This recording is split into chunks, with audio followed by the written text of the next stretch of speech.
Hi, thank you for joining the Town Council Workshop on February 3rd, 2026. This meeting is held in person and online with the link that's provided. The residents wishing to participate in the public comment, which actually I don't think we have at the workshop tonight, but if they want to call in, it's 469-708-0487 with a meeting ID 203-962-958. I'm just going to do a quick roll call for this workshop. To my left, Ann? Yes, present. To my right, Ken? Present. And Vince? Present. And myself, Mike Johnson, is present as well. And Charity will not be joining us for the workshop tonight.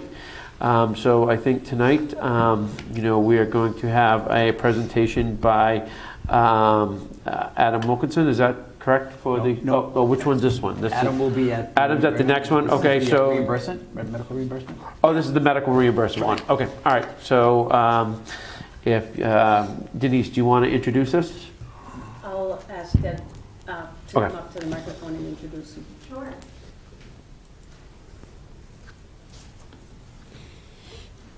This is Sean McPherson from Medical Reimbursement Services, and they provide all of our medical billing for ambulance billing. So, yep. Thank you.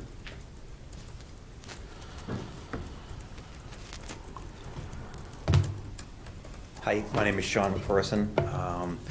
I run Medical Reimbursement Services. We do the billing for your ambulances.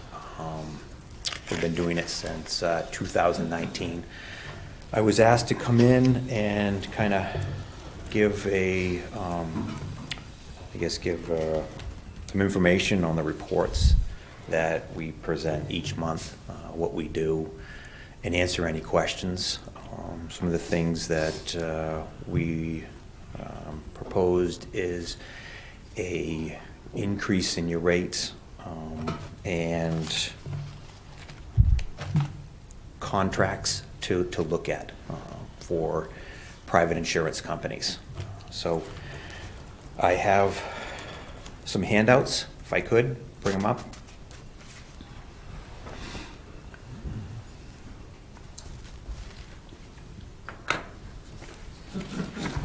Thank you, Sean. Thank you.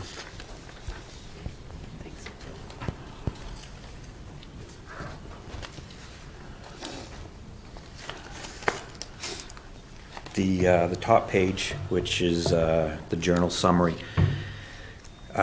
breaks down the charges that you have had from July 1st to January 31st. You can see the majority of your charges are emergency. The non-emergency would be for if an attorney wants a copy of a run report or something like that. So you can see the charges and who we are billing them to, everything down from your private insurance companies to your Medicare and Medicaid. The total on the right is the total year to date. Your payments, there's the breakdown of where you received your money from private insurance companies down to a patient. And again, on the right-hand side, it's the total that you've taken in. The refunds are if there was an overpayment. Sometimes a patient may get a bill, pay it, and then we bill their insurance companies, so we have to send a refund to them.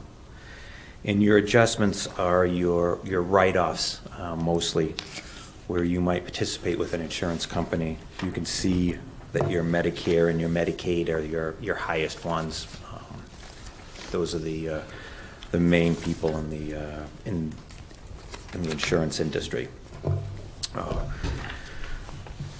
So then you have at the end of the month, you'll see your ending AR, which is what is owed to the town for outstanding invoices and bills for transportations. It's kind of in a nutshell what that is. Does anybody have any questions? I went over it pretty quick, but So like where the Medicare and Medicaid is, where it says emergent and it says like minus 76,000, is that money that we're not getting from them? That's the way the accounting is. That's the money that you've actually received. So it's bringing your accounts receivable down. So Okay, the charges are a positive. We're billing that out. And when you get paid, we're basically reversing. It's opposite of the way that you would kind of think, but it's just, that's the way it's set up. So like the minus, like the Medicaid, it says minus 28,867, that's money we've gotten? Yep. Okay. So if I look up above Medicaid, above, it says, oh, there's another one that says 59. So I guess my question is, if you look through here, where are we bleeding? Bleeding. Yeah, where are we not getting money back? Your return rate, well, not your return rate, your percentage of collection, if you include your write-offs, is about 88%. So if we bill out X amount of claims, we're going to take in about 88% of that. So for every dollar we put out, we get 88 cents back. Correct. Okay.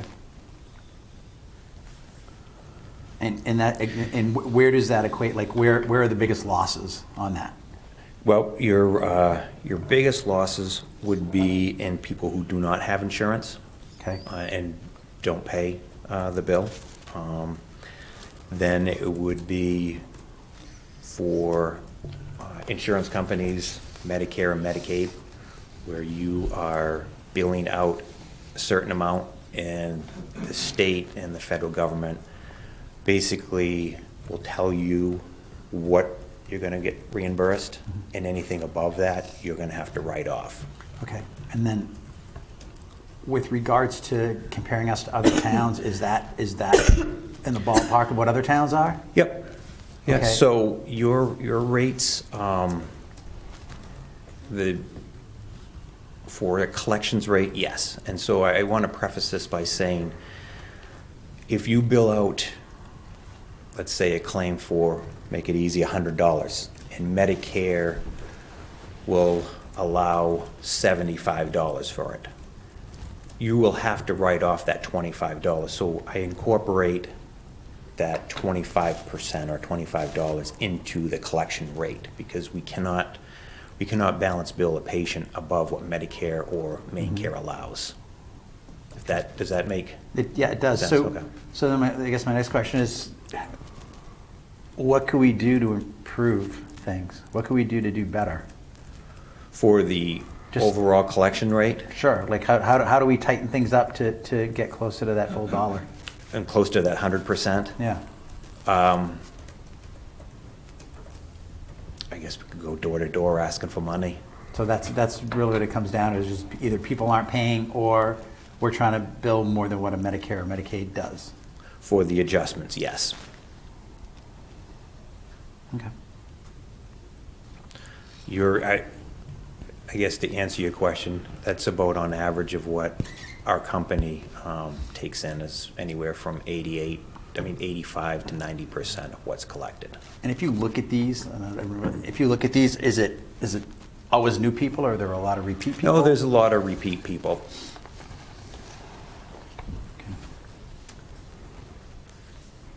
Can you just talk quickly about your process for determining what, different entities can be billed for a ride? Yeah, so you will set your rates. Everybody gets billed the same rate. If it's an ALS charge or BLS charge, regardless of insurance, you get the same rate. So we'll take the report once it's ready for us, download it to our software, review it, look to properly code it.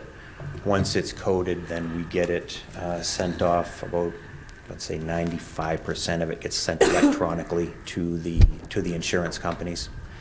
If we don't have the insurance, we have avenues to try to find it, either through the hospital or a phone call, or we have a program that we can look up insurances.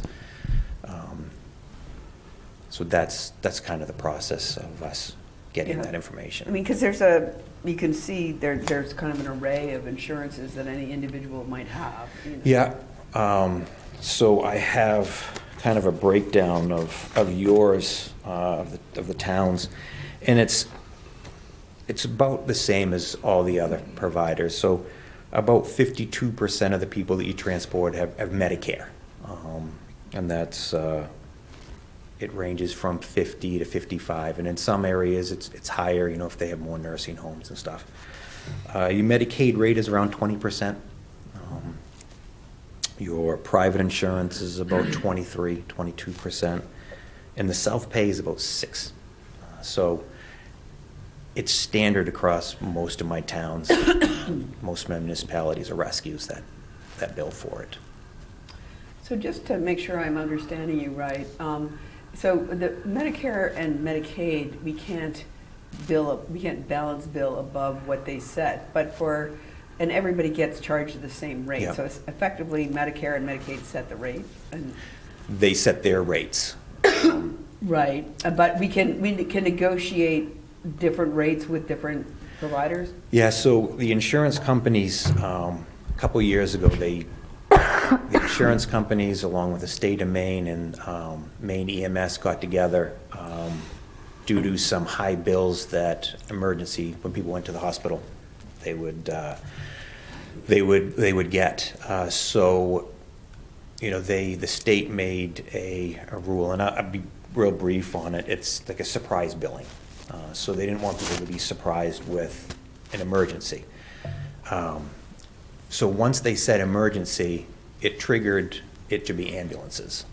And Triggered it to be, I'm sorry, what? it turned into being now including ambulances, Okay. because ambulances are an emergency and 911 call. Okay. So the three entities got together and they tried to hash out a way so that it was beneficial for everybody. The patients, the insurance companies, and the providers. So with that, the insurance companies allow, if you participate with them, 200% of Medicare, or basically you double your Medicare rates. So that's the maximum that you can be paid for participating. If you don't participate with them, it's 180%. So they encourage you to participate with them with a little extra money. But over that 200% or over that 180, depending on whether you participate or don't, you cannot balance bill the patient more than that.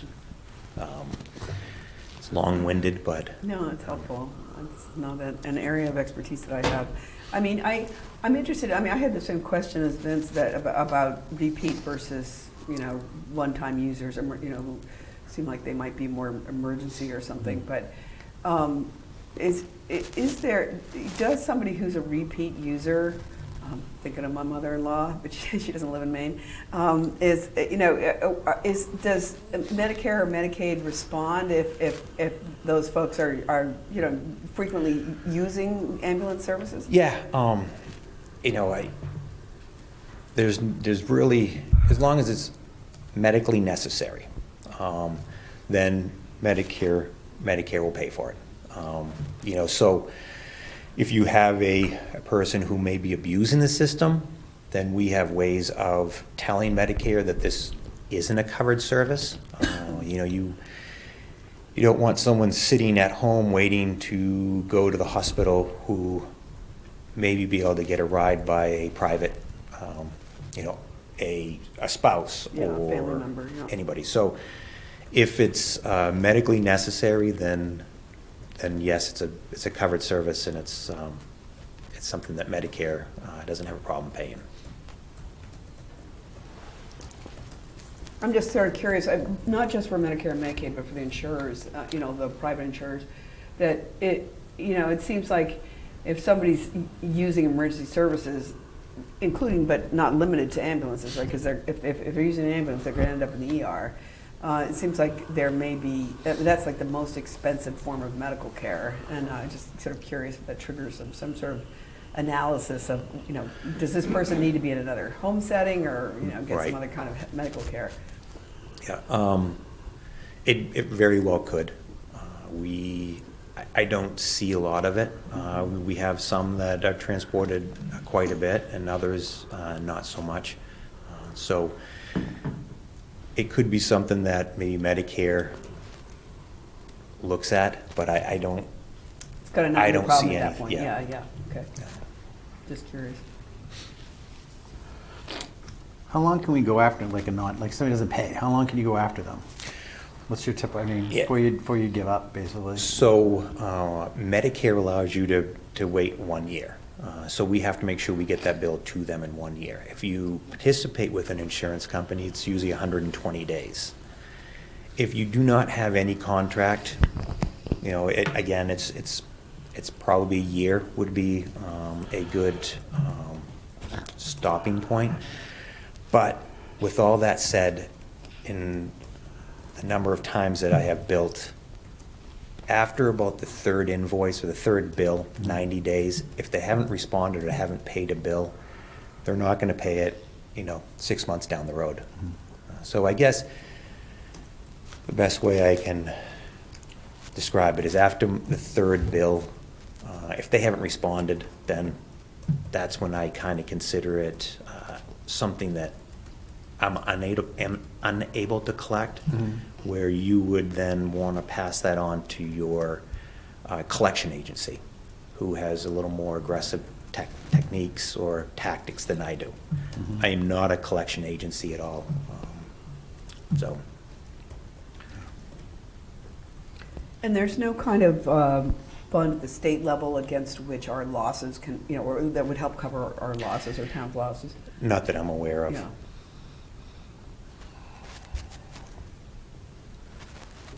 And they're not on a set list or anything, like you don't, if they don't pay, we don't forward their name out to someplace to say, or the insurance company to say, here's the deal, so. I guess what I'm saying is, if they call again, we've got to go pick them up. Oh, yeah, and no one on the rescue even knows whether the bill's paid or Yeah. not. And I think that's why it might like to be outsourced a little bit, is because. Okay. So, any other suggestions for us other than, Yeah, so there are a few other things that I think would be beneficial. Is you currently participate with Aetna as a private insurance. I think that there are other insurance companies that it would be beneficial. A lot of other services do participate with other insurance companies, which is something that I can start. I can at least get the ball rolling on, and then present it to whoever to review the contract. A lot of the ambulance services do have contracts with other major insurance companies. And so it would, you'd like to participate with them, and the insurance companies would like to have you in their network. So I'm just a little foggy about what you mean by that. So does that mean that we have an established billing rate with them, or? it's your rates are, you set your own rates.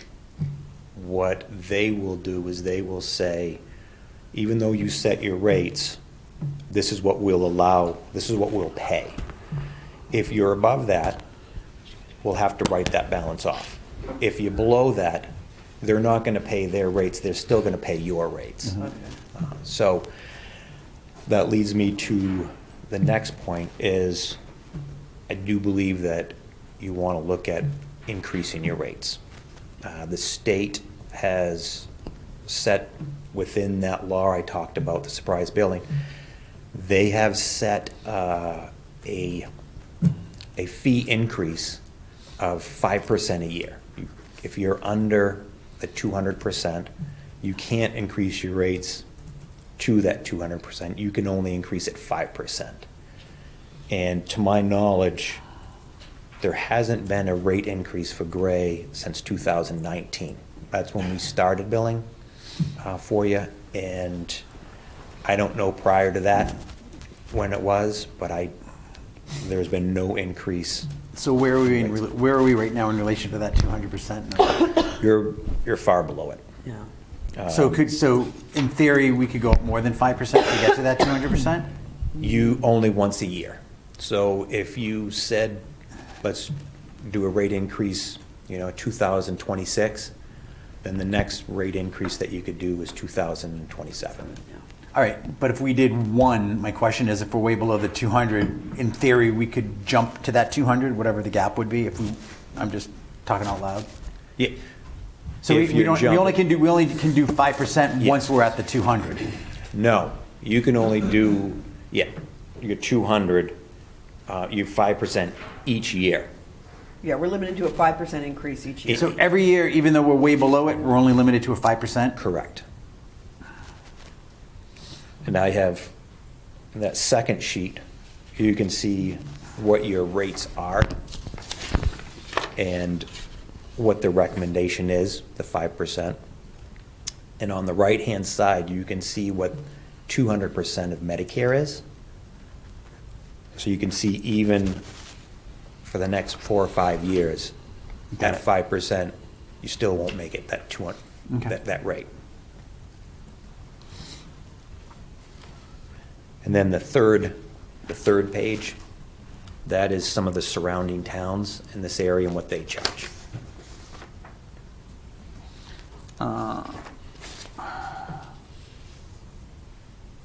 And where?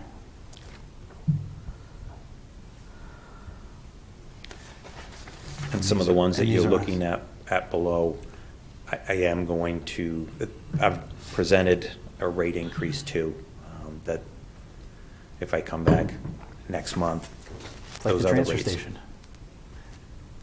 Okay, What? like the transfer station, we're low on everything. I have a question. So when we cover other towns, how does that work? Like, we're always covering for New Gloucester. Yeah, so if you go into New Gloucester and you pick up a patient, you can bill that, you're gonna bill that charge out like you would a Gray resident. Well, what happens if we go to New Gloucester and it's a non-transporter? You can charge that patient for an on-scene. You can, if you have a mutual aid agreement with New Gloucester, if you don't transport, it's usually not it's a billable. Okay, well, the only reason I was asking, I see in New Gloucester is way above our rates. So if we're covering So we their can't charge, town, yeah. can we charge their rates or no? No, Okay. no, that's it's, all I- the charges are under your tax ID. Okay, gotcha. Sorry.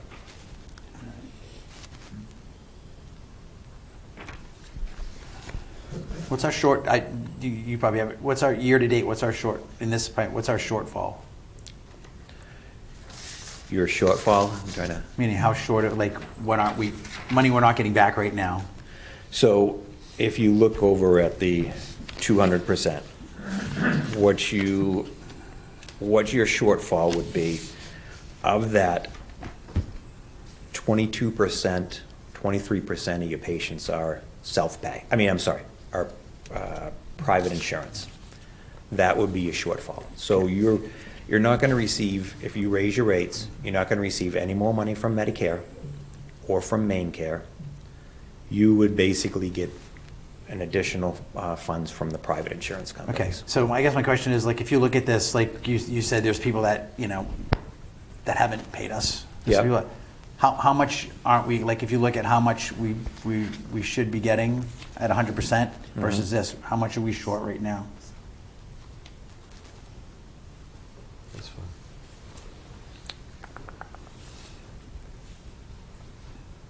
Roughly? I'm not sure. Okay, fair. I hope I'm trying to think of how I could answer this.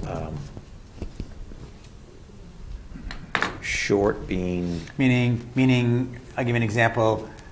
All our services last year, if we get paid 100%, it would be $1,000. Right. But we only got $800, so we're eating 20% right now. We're liable for, we're absorbing eating that at 20%. 20%, Yeah. yeah. So how much in dollars is that right now that we're?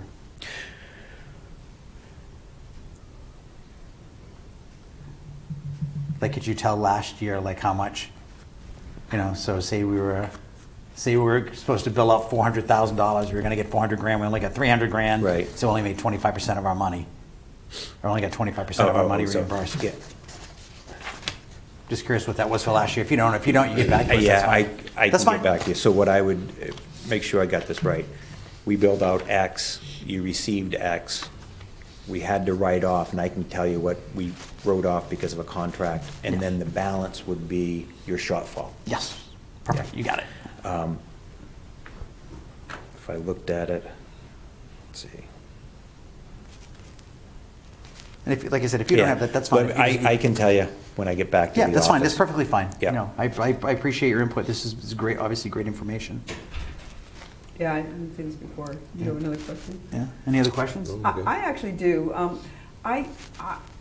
You know, we have this sort of relationship with New Gloucester's BLING program, which means, stands for Building Livability in New Gloucester, which is sort of more aimed at seniors. And I'm curious if you know of any other towns that, or cities have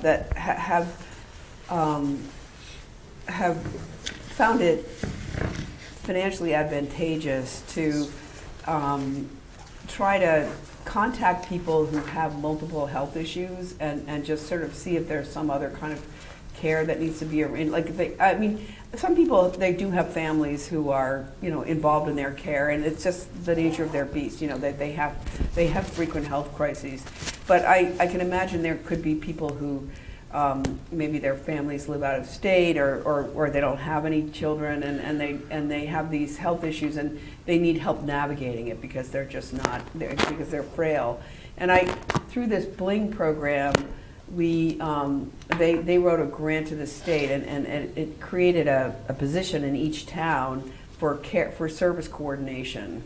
And it just, I mean, this is probably, you know, like really stretching it, but it just occurs to me that for the frequent users, if there's some way to identify who those people are and see if the BLING staff can just check in with them and say, you know, what other services do you need? You know, could you use, and do you need some help accessing those? Yeah, and I think the medics that see this firsthand, Mm-hmm.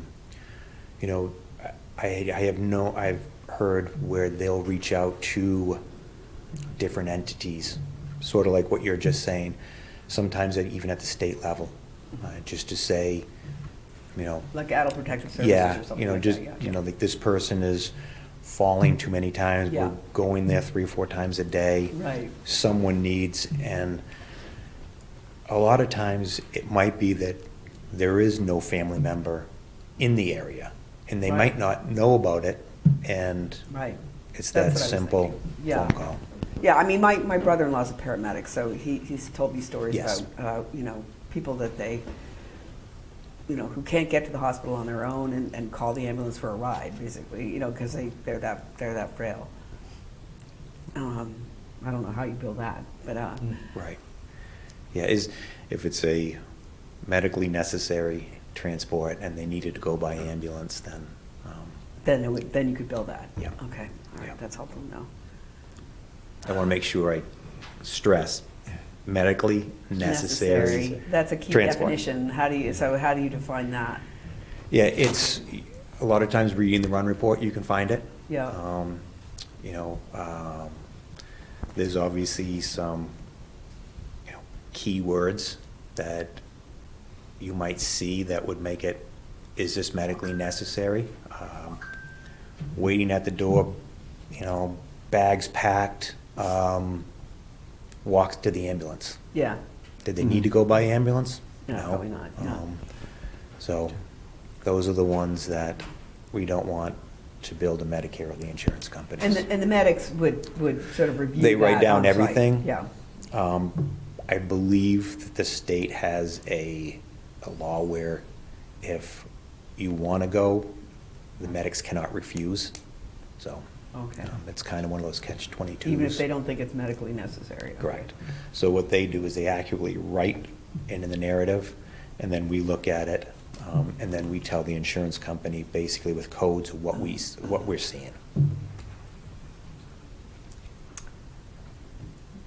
it just seems like this is not a problem that's going to get better, right? As the Maine continues to age and our population in this, I mean, so it's a penalty for not having having an older, frail population. The oldest, yeah. You're, like I said, what I looked at, and I pulled 2025 and 2024, and you're right around, 52, 51%. So I've got some that are almost 60, but they've got, a number of different nursing homes in there, in the town. Yeah. So they're going to be a little bit higher. Yeah, and towns like, I know, Kennebunkport and, those seacoast Right. towns are high retirement communities. So, I mean, basically, how do we, what process do we go through to say, yes, we want to increase our rates 5%? Alls I need is someone to tell me, Sean, would like to raise it by 5%. I go into our system and I do the 5% raise. And it's just as simple as that. Should we do a straw poll on that? I mean, yes. Yeah, I mean, I would say yes. Dan, yeah. Yeah, come on up. Yeah. Just put it on the next meeting to. I think we do a straw poll. Dan McGuire, Johnson Road, Gray. Every year you go through the fee schedule for everything from soup to nuts, and this certainly be part of that process. But there's nothing that prevents you from putting it on the next agenda. That's, yes, That yeah. you want to up at 5%. One thing I wanted to say, and I don't know the state of Maine rules, but my daughter lives in North Carolina, and the community that she lives in, she can subscribe to the ambulance service. So what they do is anyone in town can basically, just like they pay a fee, an annual fee, and if they pay that fee, they get, the ambulance comes and picks them up and there's no additional billing.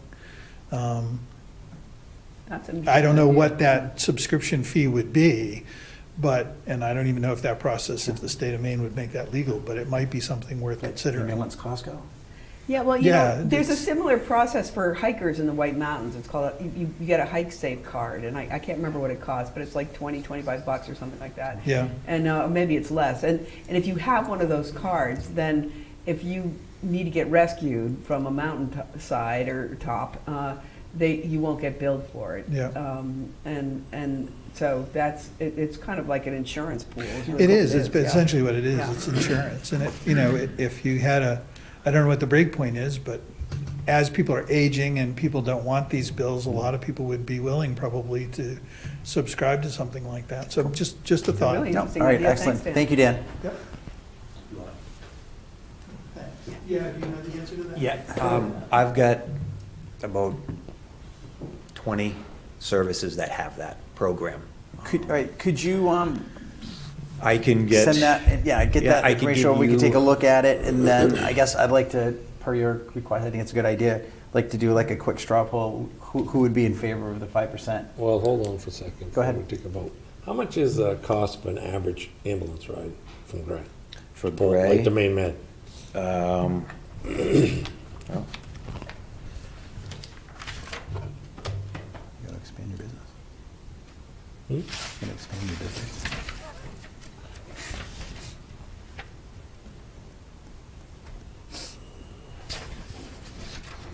do you happen to know the mileage? No, I mean, just shoot it off the top It's of like, your head. say, 1,300, yeah, 1,400? 20 20, miles. yeah, 20 miles. 20 miles? Yeah, so we would take 16 times 20 and then add 850 if it was an ALS So call. 640 and 850, so that's like $1,500? Yeah. Well, $1,500, even if you have Medicaid, I mean, I've gone to, actually went to a call where somebody had Medicaid, it's an elderly lady, and she refused to call the ambulance. Her husband was having a stroke because they couldn't pay the $400. So a $1,500 ambulance ride is kind of out of reach for a lot of people. Yeah, so keep in mind, if they have Medicare, Yeah. the government sets what they get. So let's just say that your bill is, let's say it's $2,000. And Medicare says, well, we only allow $1,000. So that $1,000 is written off. Medicare will cover 80% of what they allow, so they'll pay $800. So that patient's bill would be $200. Well, correct, I understand that, but like I said, some people just can't afford an ambulance ride. Well, yes, I mean, I guess we could say the same thing if the bill was $200. Correct. We're gonna get, I've got rescues who are billing around your rate, and I've got some in southern Maine that triple your rate. And I get the same calls. Okay, I hope I'm answering that. that's fine. Thank you.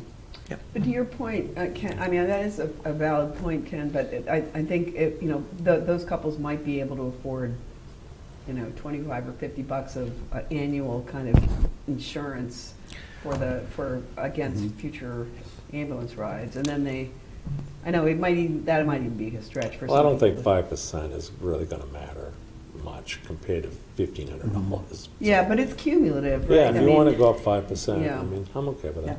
they're okay with that, right? And so I will stress, if someone can't afford it, what our normal practice is following the procedure set by the town of hardships. Some have a hardship form. Some want us to have the patient write a letter. When we get that, then we forward it over to you as either the chief or deputy chief or whoever to get that, to make a decision on whether that is something that you guys will be willing to write off a balance. Okay. And we don't currently have that.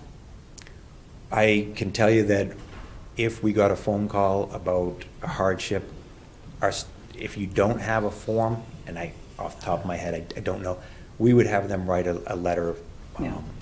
to Requesting you relief, guys. yeah. We also will, if they want to make a payment plan, we don't have a set plan that they must make. We ask what they can afford. Okay. So, Yeah. Do you know what percentage of customers, or for lack of a better word, are on a payment plan? I mean, how many? People? yeah. If I had to say 20%, 15 and 20. Like that, yeah, it's typical. They're, the deductibles and the co-pays, as I'm sure you guys are aware of, they keep going up and up. And as that goes, people are looking to make, a payment arrangement. So they could have a $300 copay and want to take 3 months to pay it, or 6 months. And, Good. Yep. Right, appreciate your time, thank you. Yeah, thanks. Thanks for No more coming. questions? Good idea. All right, 6:12, workshop adjourned, town council meeting will start at 7 PM. Thank you, everyone. I do think when we have these sort of shorter agendas for workshops, we can start later than 5:30. Well, yeah, so I'm gonna, hey, let me shut this off.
Test, test.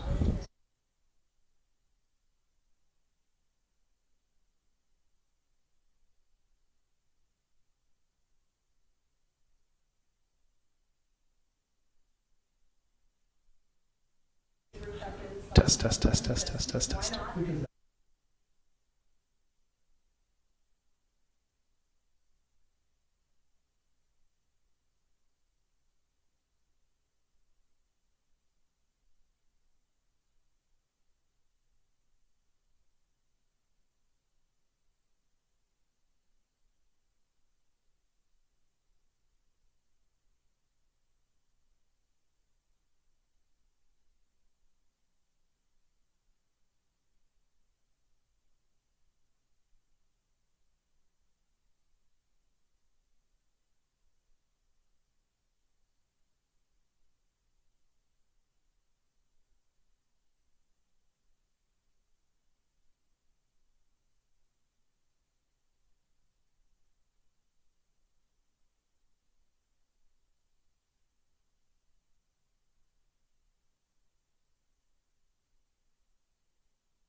No,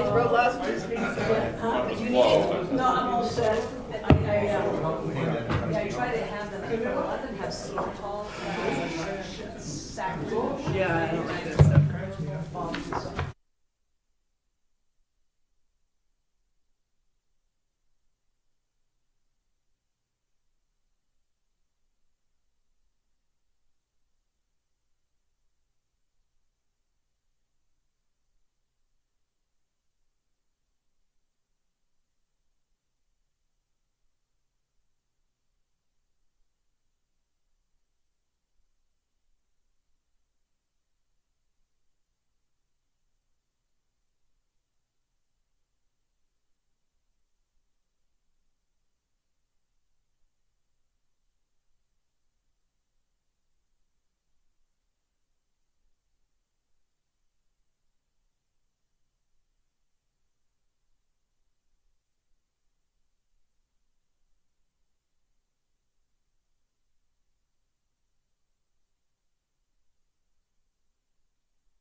All right, good evening, everyone, and welcome to today's regular town council meeting. Today is Tuesday, February 3rd. It is 7 p.m.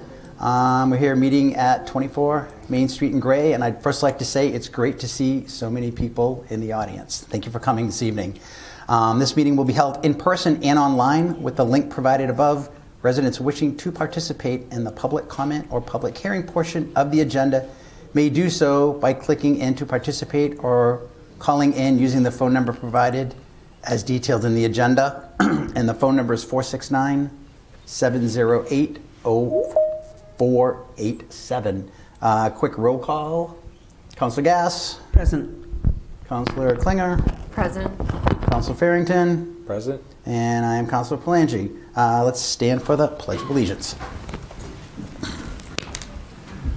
I pledge allegiance to the flag of the United States of America and to the republic for which it stands, one nation, under God, indivisible, with liberty and justice for all. Thank you. First thing I'd like to do is if we could approve the minutes, and I'd like to make a motion to approve the January 6, 2026 and January 27th meeting minutes as presented, both for the, let's see, we had it both for the regular meeting and the executive session. Yeah. So moved. Motion? I'll move it. Second? All right, minutes are approved. Okay, so next up would be council communications. Can we start with you, Councilor Cass? Sure. Okay. The Resiliency Committee met, and at our last meeting, they were preparing for the Watershed Management Plan workshop. We definitely appreciate the unanimous council approval of the plan at our January meeting. Tammy has been working with Pam Wilkinson on identifying streams in the watershed that enter Little Sebago Lake, and that's sort of related to other work in that watershed. We've had a request for a presentation on floating islands that we may entertain at our next meeting. Open space, we'll be looking at maps created by Committee Chair Al Schaefer to identify parcels of interest for possible acquisition that would help protect the watersheds. I plan to attend the Rue Institute's Municipal Innovation Workshop on Thursday. Is anybody else planning to go? I'll see you there. And I had some correspondence, but I'm not going to treat you to that because of my cough. Sorry. I'll set. Councilor Klinger? All right, so the Dry Mills Schoolhouse Committee met on January 12th via Teams to review and approve prior minutes, confirmed a current account balance of $7,451.71. There was a discussion ongoing in regards to upcoming projects. Repairs remain paused until spring. However, Sandy is checking on a broken cellar window, while several other maintenance items and purchases were noted for future action. Updates were shared on curriculum development, displays, marketing videos, and plans to improve Google Drive access, the brochure, and the website. A spring visit from a Dunn class is planned, and the next meeting is scheduled for March 5th at 5 p.m. via Teams. Beautiful, thank you. Councilor Farrington? The only meeting I had was with the ad hoc committee. The transfer station survey is now completed. Thank you, everybody, for filling that out. They've done the financial part of the single sort recycling versus what we're doing now. That's completed, and hopefully we'll finish this process up before budget process starts. And everybody in the committee is very impressive. They did a good job. Also, on the cost sharing committee, a lot of people have been sending us emails about this process. The only part of this process involved the council was picking two at large. We did that. Now the entire process is in the hands of SAD 15 School Board. All the questions that aren't answered will be answered on February 4th at their meeting. So everybody should attend that, and hopefully you'll get all your answers you need there. And that's all I have a have. quick question about the ad hoc committee. Are we going to have a workshop? I'm sorry. Are we going to have a workshop on the ad hoc committee and their findings or prior? I think they're just gonna present it to the council when we're finished. Okay. But if you want a workshop, that's fine. I don't think it necessarily has to be a workshop. Just there I don't is think a it'll- process where the council gets to hear their findings. Yes, that's the whole point of the committee, is to present it to the council so we can vote on it. I've got one, thanks. Oh. Thanks, I've got one. You good? No. I'm good. All right. All right, good evening, everyone, and thank you for attending tonight's town council meeting. I appreciate your patience as I address several important matters. First one's just a committee update. The planning board met on Thursday, January 9th, and granted preliminary approval for the 7-lot Sandy Brook subdivision off the Egypt Road. They did not approve any of the requested waivers, which will be addressed at the next meeting. Also met with the Ordinance Advisory Committee on Wednesday, the 29th, to discuss LD 1829. For those of you not familiar with it, if implemented, this legislation would require significantly smaller minimum lot sizes statewide, including here in Gray, potentially altering the character of our town. The committee is actively drafting an ordinance to protect Gray where we can, and we'll have a final version that we're going to be bringing forth before the council. We also identified some corrections to the zoning regulations we're working on as well. This committee is fantastic, very productive, and very valuable, and I appreciate the commitment of its members. Next, I'd like to talk about council priorities and transparency. When I ran for this position, my primary goal was to address and, if possible, reduce taxes, particularly for residents struggling to maintain and stay in their homes. I've got 2 people telling me they can't hear a thing. On which platform? Which platform? I don't know. I'm gonna find. I'll ask.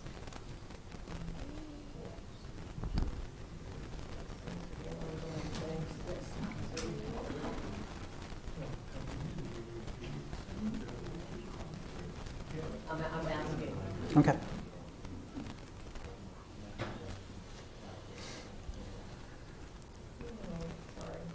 It's all right.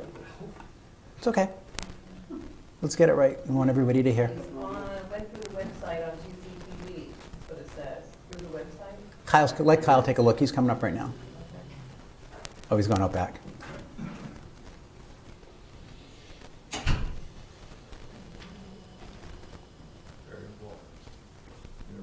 Probably wants you to talk a little bit, just so he can test Yeah, it. go ahead.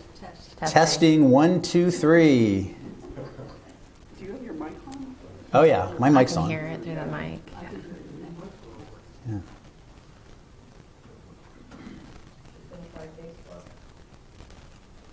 Can we go Let's see. on?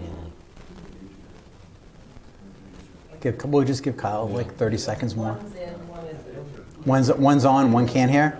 One's gonna switch to Facebook. Okay. Just continue. All right, so we're going to continue. So again, when I ran for the position, my primary goal was to address and, if possible, reduce taxes, particularly for residents struggling to remain in their homes, including many seniors who helped, in my opinion, build this town. Along with 2 fellow councilors elected last June, we ran on this platform, and we ultimately succeeded in reducing municipal taxes by approximately $1 million. Of late, recent revelations have made it clear that deeper structural issues in the town exist, issues that we had no prior knowledge of, which now require immediate attention. As a result, my focus, and I believe that of a few others, has expanded to improving procedures, eliminating waste, increasing efficiencies, and most importantly, ensuring transparency. Although many of these problems will not be resolved overnight, they are clearly in our sight. This includes our current charter, which at times places councilors in a constrained position, something we are looking to correct. That being said, with Denise serving as our interim town manager, we have already seen some meaningful improvements with transparency and process improvements, such as reviewing and signing the warrants before the payments are issued. We will continue to advocate for full and honest disclosure. This is your town, and informed residents are essential to good governance.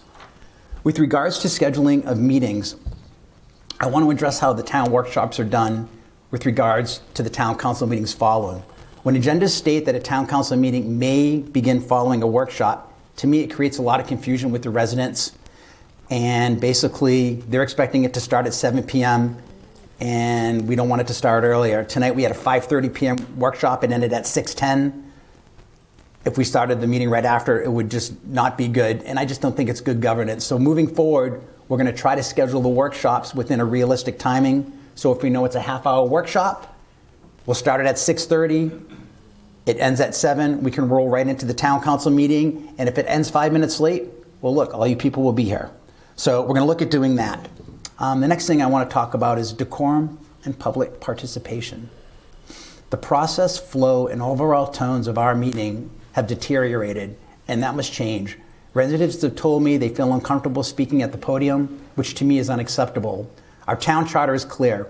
All town councilors shall conduct themselves such as to serve as role models of leadership and civility to this community, as well as acting in such ways to inspire public confidence in the municipal government they represent. Councilors should accord the utmost courtesy to each other, town employees, and the public appearing before the council. Councilors shall refrain at all times from rude or derogatory comments, motives, and personalities. Moving forward, members of the public should be heard respectfully without interruptions, and councilors will not respond during public comment, only to seek clarification or to ask something be repeated that may have not been heard. Councilors may address comments. This, however, will be done during opening statements at a subsequent meeting. In return, public comments must be made from the podium only, and we would ask that statements made contain accurate information and no hearsay or disruptions from the audience. Lastly, voting and council authority. When matters come to a vote, each councilor will cast a yea or a nay, and the majority will decide the outcome.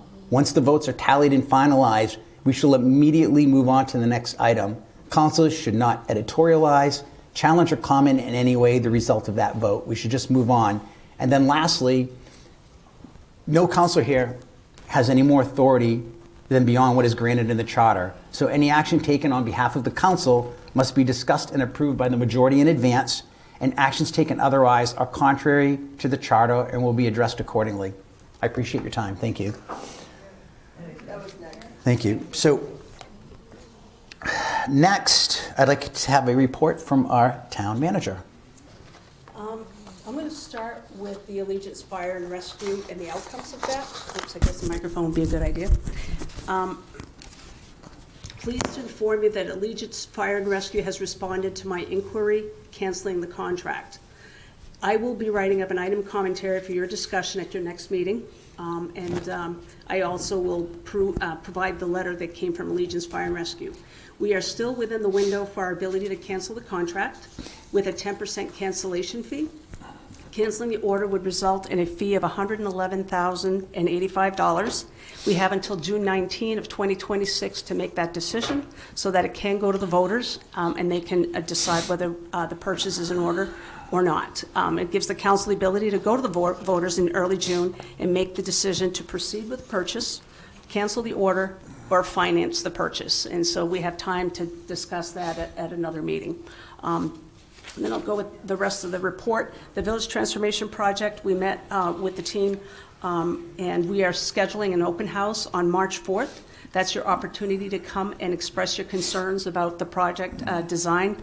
Right now, it's slated to go through the preliminary design report stage starting in February of 2026. You will see at your next council meeting the cooperative agreement that's executed between Maine DOT and Town of Gray. It's one that was approved several months ago, maybe even a year ago now, and this is just an extension because the project wasn't completed for the design purposes. I will also send this report out in writing so you folks can see the schedule. It starts in February 2026 and is slated to, if all goes and the voters do approve the match of $3.1 million, it would be completed, the design, April 2028, but you would have, the completion will only be April 2032. I know for some people, 3.1 million sounds like a lot, but there's a lot of money appropriated in the TIF to cover that. You folks are in a very healthy situation with unrestricted fund balance.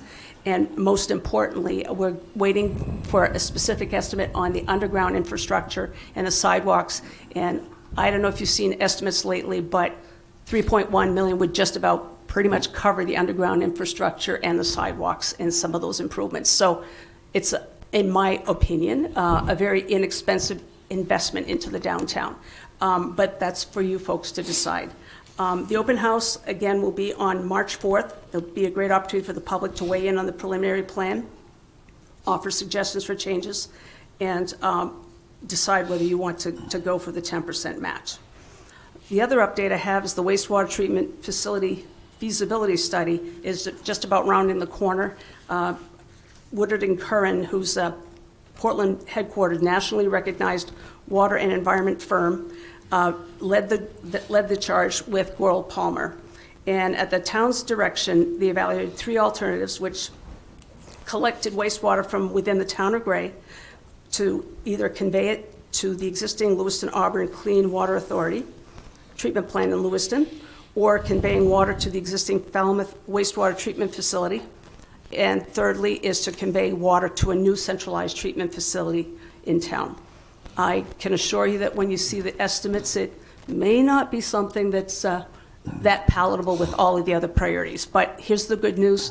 The study is done, and you can decide whether you're going to close that chapter or not at that time. The other thing I wanted to talk with you about is Kyle Hadidiak has been stepping up the cybersecurity measures here in the town, obviously, since a handful of things have happened.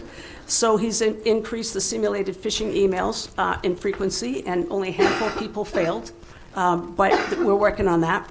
And the IT department now has a policy that articulates in greater detail what happens to an employee's computer and files upon departure. And this language asserts now how the data should be handled by whom and when. It's also recently engaged our managed service provider, Ion Networking, to look at potentially doing Atmosphere, which is a software that could potentially consolidate existing systems we have, leading to cost savings. And Kyle's also begun mapping a training video that will be recorded for town staff to touch on key topics like phishing awareness, best practices, files security, and reminders about proper AI utilization. At your next meeting, we will be bringing forth the interlocal agreement with North Yarmouth for code enforcement services. A decision needs to be made whether you want to continue with that or not. At this point, the workload here far exceeds what is being able to provide to North Yarmouth. Zoning ordinance revision, we had money put aside this year for the zoning ordinance revision in the FY26 budget. And we have $19,000 in planning and codes, $30,000 economic development, and so we'll be looking at putting out an RFP for zoning ordinance revision. Try to do this faster. Quick go ahead. question on that. Is that town-wide or just in the village? The zoning ordinance revision? We're going to see what we can get for all of it. Okay. It's definitely more than the village. It was village and business, but we may be able to get further. Okay. The FY27 budget is well underway. We had an unexpected absence in finance, so the general landscape of the budget will be given at the next town council meeting. But looking at preliminary numbers, we're looking at pretty much coming in with level funding from last year and a little bit more conservative on the revenue side, and we're obviously waiting for the schools in Cumberland County for their final assessments as well. Capital requests were a little high, so Justine and I are going to work on paring some of that back and giving it to the council to obviously make that decision. Nomination papers for town council, school board, and water district can be picked up February 24. There are 2 3-year terms for council, 2 3-year terms for the school board, and 1 5-year term for the water district. If you have any questions, happy to answer. Yeah, so at the Ordinance Advisory Committee the other day, we were talking about the LD 829, and then we started talking about the zoning a little bit, and I think what we're going to attempt to do before we send that out is nobody knows our streets and our neighborhoods better than we do, and I think we're going to try to take a crack at trying to set some boundaries on what we think would be right and see if we can help the process along. And by doing that, maybe it's a little better for the community and we save some money at the same time. But we'll be, you and I can talk about that more when we have an opportunity, but just want to give you a heads up on that. Okay, beautiful. All right, next up on the agenda is a presentation from Mr. Adam Wilkinson.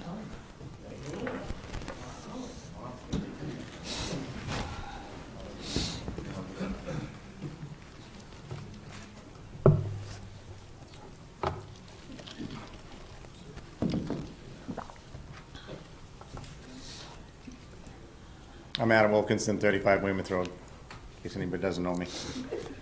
I was hoping to be Adam for a change. No, I'm Bob Coleman.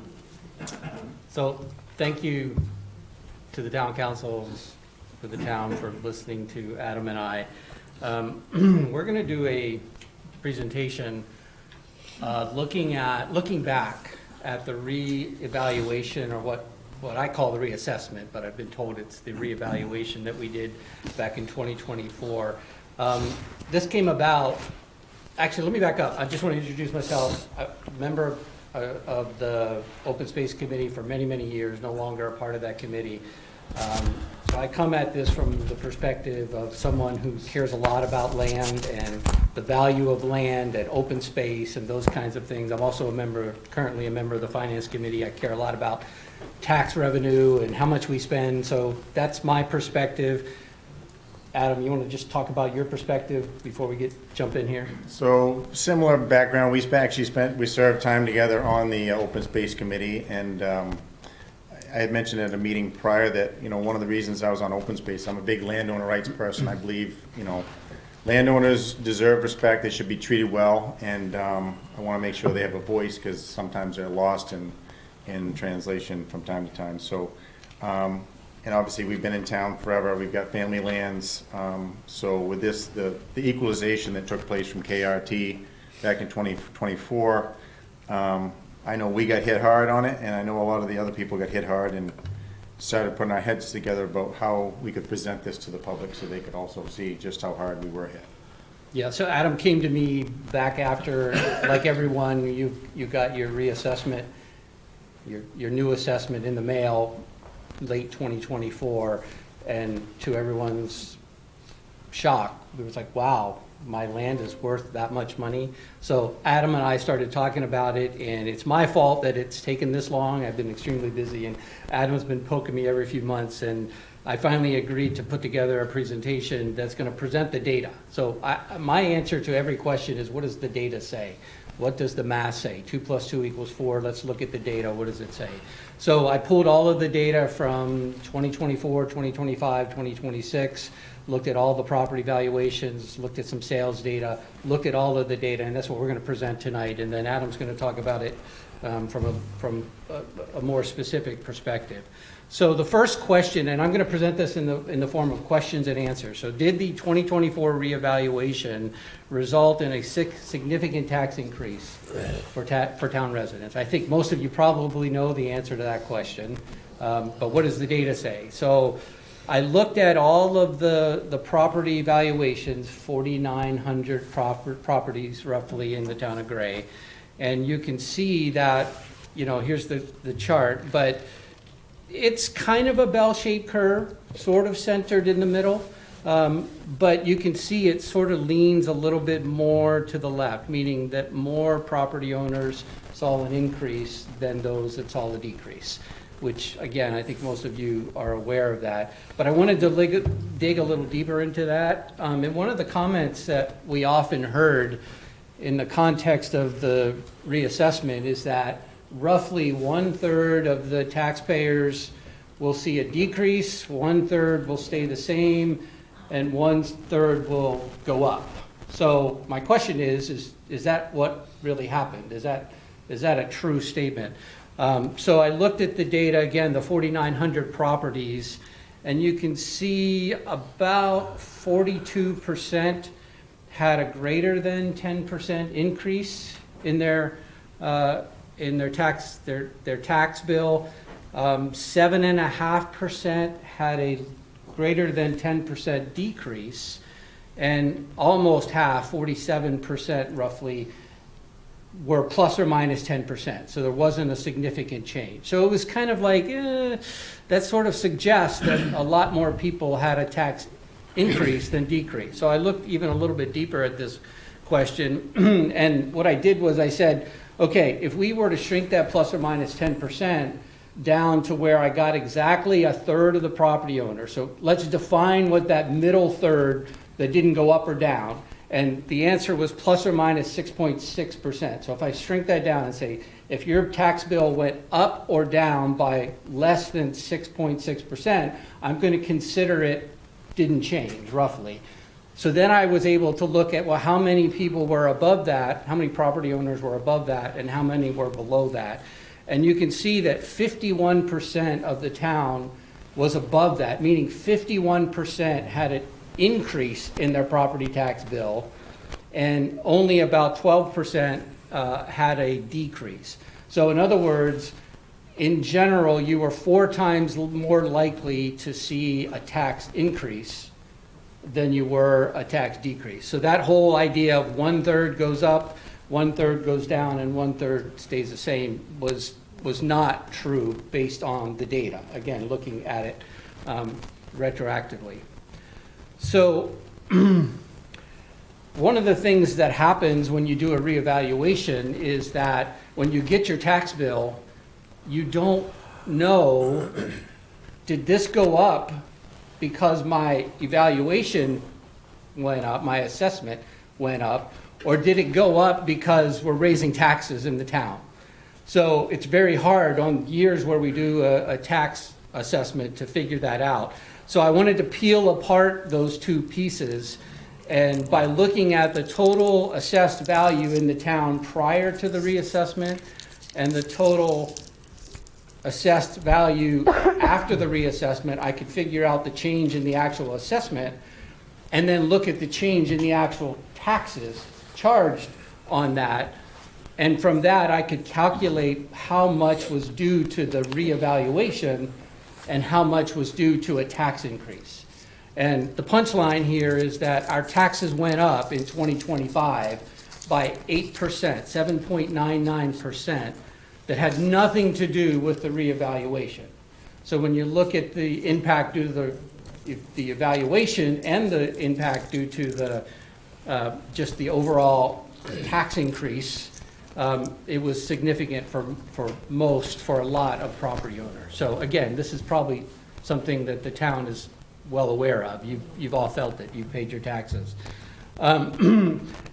But to dig even deeper and started getting to the question that Adam was asking me, Bob, did your taxes on your land go up, and why did they go up so much, and is that legitimate? So I want to start looking at the actual parcel sizes and how did that affect the changes in our tax bill. So I broke the parcels down to parcel size. I put every parcel in a bucket. Is it less than 5 acres? Is it 5 to 10, 10 to 25, up to greater than 100 acres? And I was able to look at the data for each of those parcel sizes. And this slide really doesn't say a whole lot. It basically says the bigger the parcel, the more your tax bill went up. That's kind of obvious, right? If you own 1 million acres and taxes go up $1 an acre, your tax bill went up $1 million, and it's just the way it is. So I had to look sort of deeper and look at percentages. The question was, did the percentage increase on landowners go up more than the average increase across the town? And again, the short answer is yes. I broke, again, looking at the same partial breakdowns, I looked at the tax increases based on the parcel size and calculated the average increase for parcels of a particular size. And you can see the graph there. You can see that the bigger the parcel of land, the higher your tax bill went up by percentage. So you had a larger increase by percentage. And if, for example, if you owned over 100 acres or you were taxed on over 100 acres, your tax bill went up on average 166%. Compared to, say, if you own 5 acres, it went up 100%. So significantly higher for large landowners. So the data started to sort of prove what Adam had said to me, which is it feels like landowners were getting hammered a little bit harder than normal. I think I hit 2 there. Yeah, so I wanted to go even deeper. What about truly vacant land? So typically you have a house and you have land, and there's an assessment on the house, the building or buildings, and there's an assessment on the land, and they put that all together and that equals your tax bill.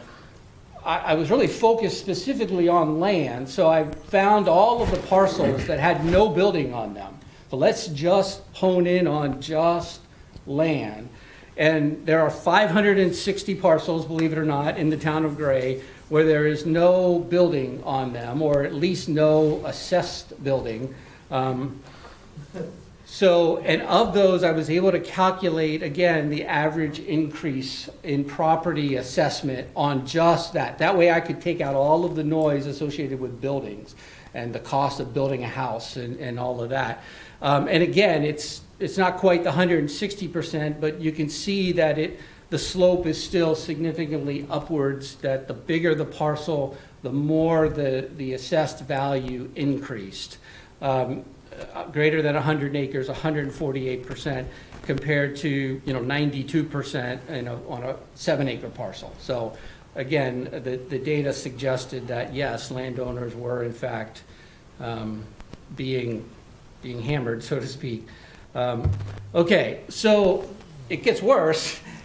In that, all of those vacant land parcels, there are included in them parcels that are in tree growth, open space, farmland. These are tax programs that focus less on the value of the land and more on the ability to grow trees, for example. So when you look at a tree growth parcel, the assessed value of the land is not relevant. So when you pull out all those properties, instead of 560, I'm down to 514 properties in Gray that aren't in tree growth but are just vacant land. And you can see that, again, the slope of the line is even greater. So these parcels that are not in tree growth, not in open space, just vacant land, the bigger the parcel, the more they were impacted by the reevaluation that occurred back in 24-25. Just a few more slides here, and then I'll turn it over to Adam. So the next question was, well, what was driving this? Why were these large parcels taxed so much? What was the driver? KRT, which was the company that Gray hired to do the evaluation, they actually have on their website, they had the sales data that they used, that they looked at. And I pulled that data and looked at vacant land parcels that had been sold. And they looked at the time period from April 10th, 2023 to March 27th, 2024. And I looked at all of the sales data and figured out, well, what parcels were they looking at and how did they come up with these evaluations? And as it turns out, there are 318, if my memory is correct, 318 parcels, vacant land parcels in Gray that are greater than 5 acres. And of those, there were only a total of 5 sales. Total of 5 sales. So KRT, it appears like KRT used sales data for 5 properties, and you can see them listed here. One parcel that was sold in the 5 to 10, one in the 10 to 25. I'm sorry, these are vacant land parcels sold in that window. So this is what KRT must have used. And what this graph kind of shows you is that they did in fact use those valuations, because the green bar here is the reassessment valuations, i.e. 2024. The dark blue is 2025, and the light color blue there is the sales data. So you can see that the post reevaluation pretty much matches the sale price. So they used those 5 properties to drive the assessed value for all of this vacant land in Gray. Hundreds of parcels were driven really by 5 sales. So it's sort of, I questioned that the value of that and whether or not that was true. Versus a normal house, there were dozens and dozens of sales of houses in that 1 year period as opposed to a very small number. So the point of this is simply to say the very small number of sales that were driving these valuations. The last thing I did was looked at how do we compare to our neighbors. And this was a late ad, just late last night. I live over on Valley High Road near North Yarmouth, and I looked at the North Yarmouth gray border. My question was, are our tax values higher than North Yarmouth? Does that make sense to me? And again, I chose North Yarmouth as just an example. I could have chosen Pownell or Raymond or some other town. And what you see here are two parcels. You can see on both of this. This is the tax map from Gray, and this is the tax map from North Yarmouth. And these two parcels, I'm not familiar with them directly, but based on the map, it appears that they touch, that they literally share a property line. So on one side of the property, or one side of the North Yarmouth gray line is one parcel, and on the other side is the gray parcel. So I said, great, this will be a great comparison. Let's look at the tax assessments of these two parcels. They're both vacant land, neither has a house, neither has road frontage. They're almost identical, and you can see that the assessed value for the parcel in gray is $245,000. North Yarmouth is $168,000. But it turns out, because we've just been through a reassessment, our ratio is 100%. We are essentially taxed at 100% valuation, whereas North Yarmouth is at 66% according to their website. So when you do the math, it turns out that the parcel in gray is still taxed at a significantly higher $5,444 per acre versus about $5,000 for North Yarmouth. So the parcel in gray is taxed more than the parcel in North Yarmouth, and they touch. And if you ask most developers, is land more valuable in North Yarmouth or Gray, I think most would say probably North Yarmouth. So it just doesn't feel right. And then the last parcel I looked at was just down the line a little bit. Most of the other properties along that North Yarmouth line in Gray are in tree growth or they're owned by the state of Maine. I did find a parcel here that's just off the line. It happens to be my parcel. And I grabbed a parcel just down the river, crossed the line in North Yarmouth. I just happened to pick on a big open block in the North Yarmouth map, and I was able to grab a North Yarmouth piece that's very similar. They both have frontage on the main railroad down by the river. They're both ones, my parcel's 92 acres, the North Yarmouth is 160 acres. And I looked at the valuations. I looked at what my valuation was, and I looked at this 160 acre parcel less than a half a mile from me over into North Yarmouth, and you can see the answer. I mean, I'm assessed at $4,780 an acre. The parcel in North Yarmouth is assessed at $2,500, and almost half of what the parcel in Gray is assessed at. Now, you can say, actually, to back up onto that first parcel, it is true that the North Yarmouth landowner will pay a little more in taxes in North Yarmouth because their mill rate is much higher than Gray. So they'll pay $69 an acre, whereas the Gray person will pay $53. But again, the value of land in North Yarmouth is much more than Gray. Whereas in my case, unfortunately, I'm actually paying more per acre, $46, almost $47 an acre, versus an almost identical parcel in North Yarmouth. So the point of all of this is simply to say, and Adam's going to talk about this, is that, you know, if you survey the residents of Gray, and we do this all the time, you know, what do you like about Gray? What do you like about Gray? And the answer, one of the common answers, I like the rural character of Gray. I like the fact that we don't have a billion subdivisions and shopping centers and traffic. Well, we have traffic, we can't get around that. But we don't have, you know, what North Wyndham has. We don't have a lot of that. We have it's the rural character of the town of Gray. Well, why are we rural? We're rural because we have large landowners, like myself, like Adam, that care about land, that care about the value of open space, that care about raising trees, having habitat for wildlife, having places for people to recreate. And if we're not careful, we will make it impossible for landowners to own land in Gray and not sell it for development. Because it just, the tax bill will get so high, and we'll be looking back 25 years from now and asking ourselves, how did Gray get this way? What happened? Why are we like this? And part of the answer might be is because we've raised taxes on land to the point where it becomes the only survival technique is to sell it or develop it.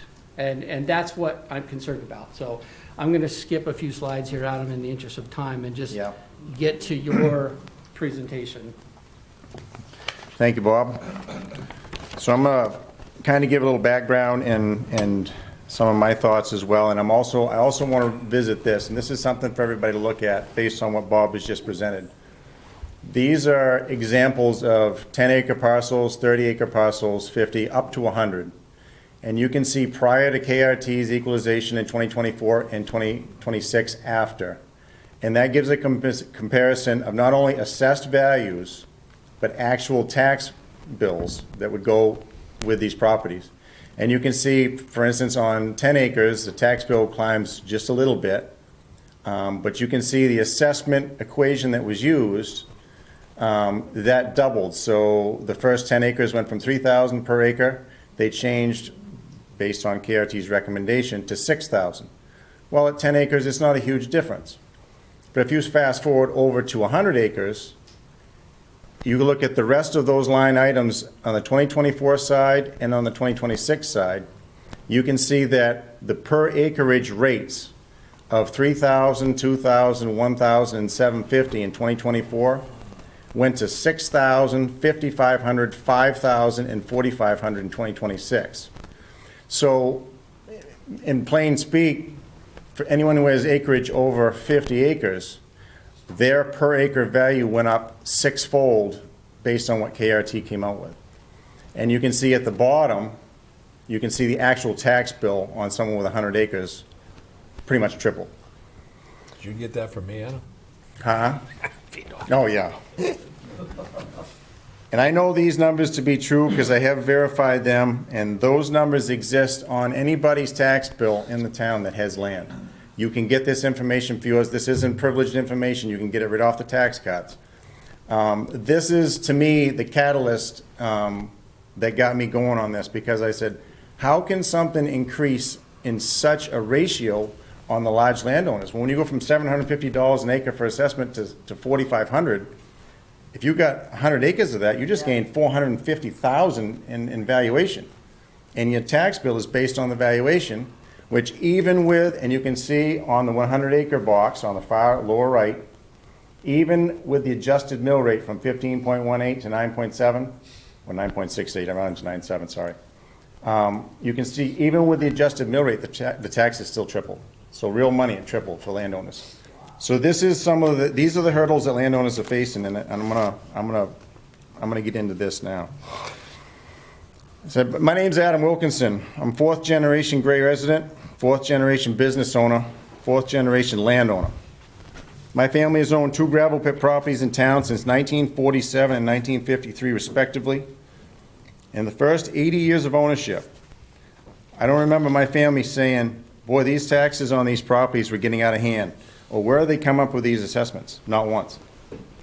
Then the new 2018 reassessment, the full assessment that everybody had, landed. Our properties saw an increase of approximately 5-fold in assessment value in one shot. To say we were shocked is an understatement. As I reached out to the other gravel pit owners, I learned we had all been struck by the same overbearing assessment. After investigating other properties in town, I learned that there wasn't any other group of property owners that saw increases in assessment anywhere close to gravel pit properties in 2018.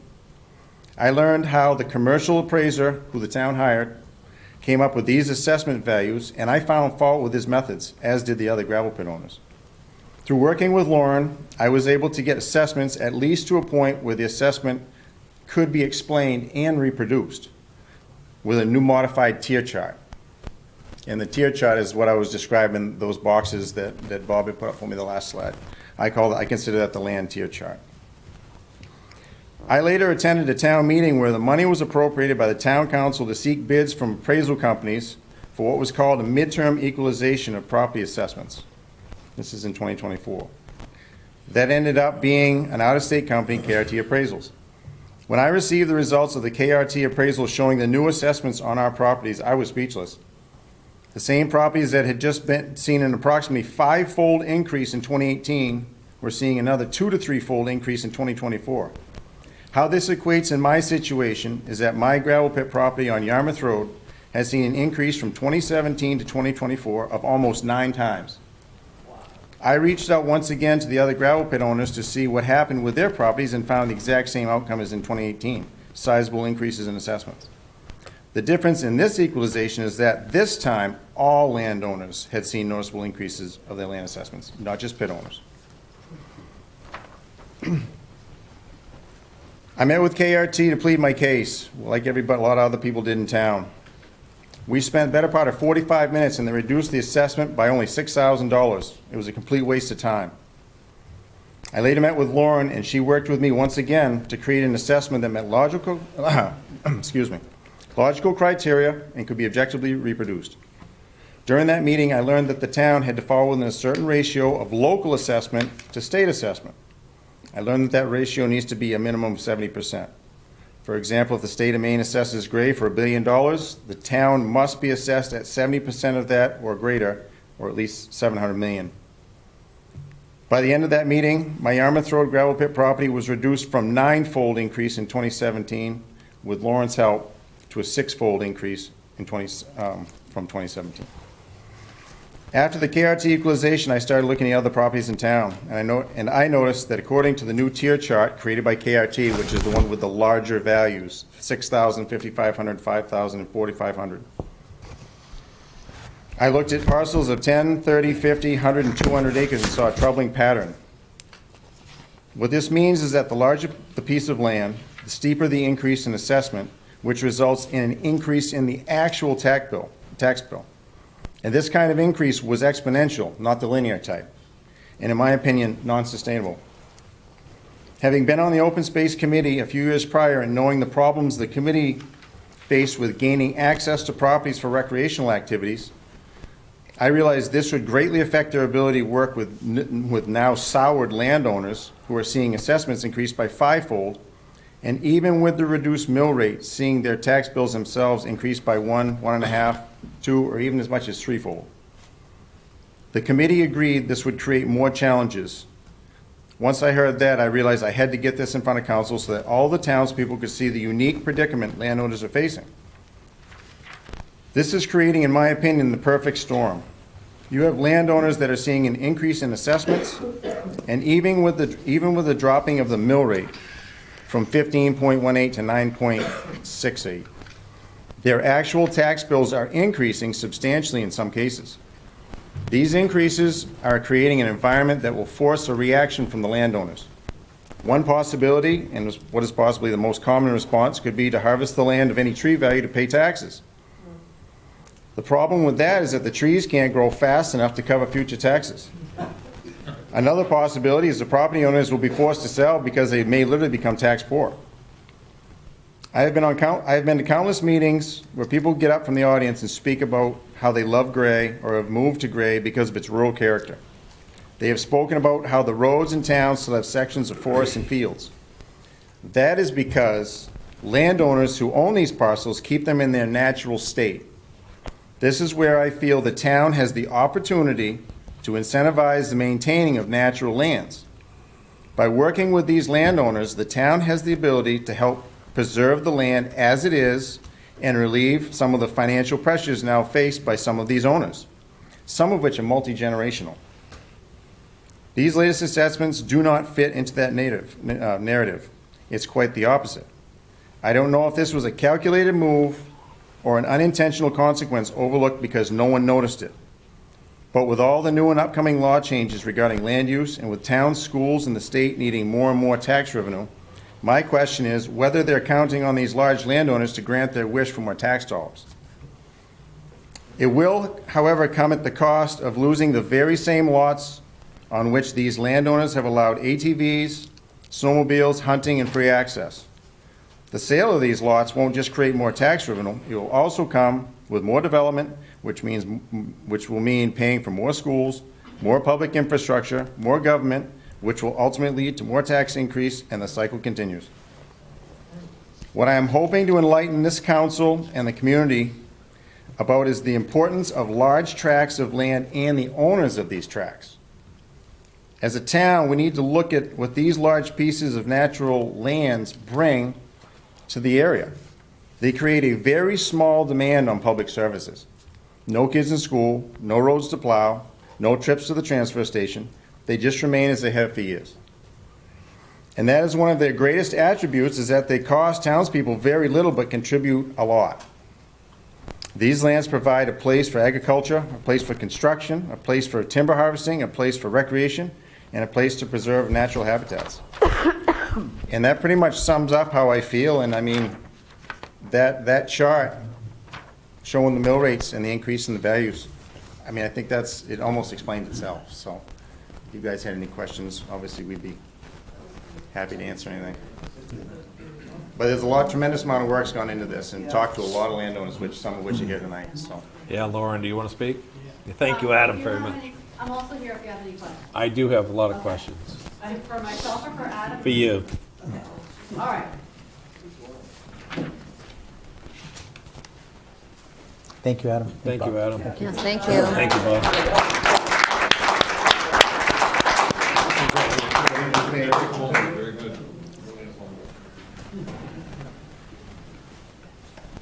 Hi, I'm Lauren Assel, and I am the assessor for the town of Cray. So unfortunately, I fall into the 100-acre parcel, and I'm at the top of the chart. So I'm going to talk more about this probably than anyone here. Okay. So the tearing is where I run into a problem with this theory. The what? tearing of the land that he showed, Okay. 0 to 10 acres, 10 Yeah. acres and on. How, is that state regulated, is that town regulated? The value, well, it's twofold. The state statute dictates how we assess property. It's part of the Constitution as well, and I actually brought it with me so I could read it to you, because I wanted to get the wording correct. So, the Constitution of the State of Maine, Section 8, says, "All taxes upon real and personal estate assessed by authority of this state shall be apportioned and assessed equally according to the just value thereof, and just value has been determined to equal market value." So that would be, we as assessors are required to assess properties for what they can sell for. So that's basically, or that is how we are mandated to assess. Okay, so basically, we had this conversation, you and I. I have 100 acres land. Correct. There's no surveyed house lot on my land, and you were taxing me for a house lot for $100,000. So how did they come up with that? Just because I have road frontage doesn't mean I have a house lot. So I don't understand this tiering. Is the town coming up with this theory, or is that state regulated? Why don't you just tax it for one big chunk of land?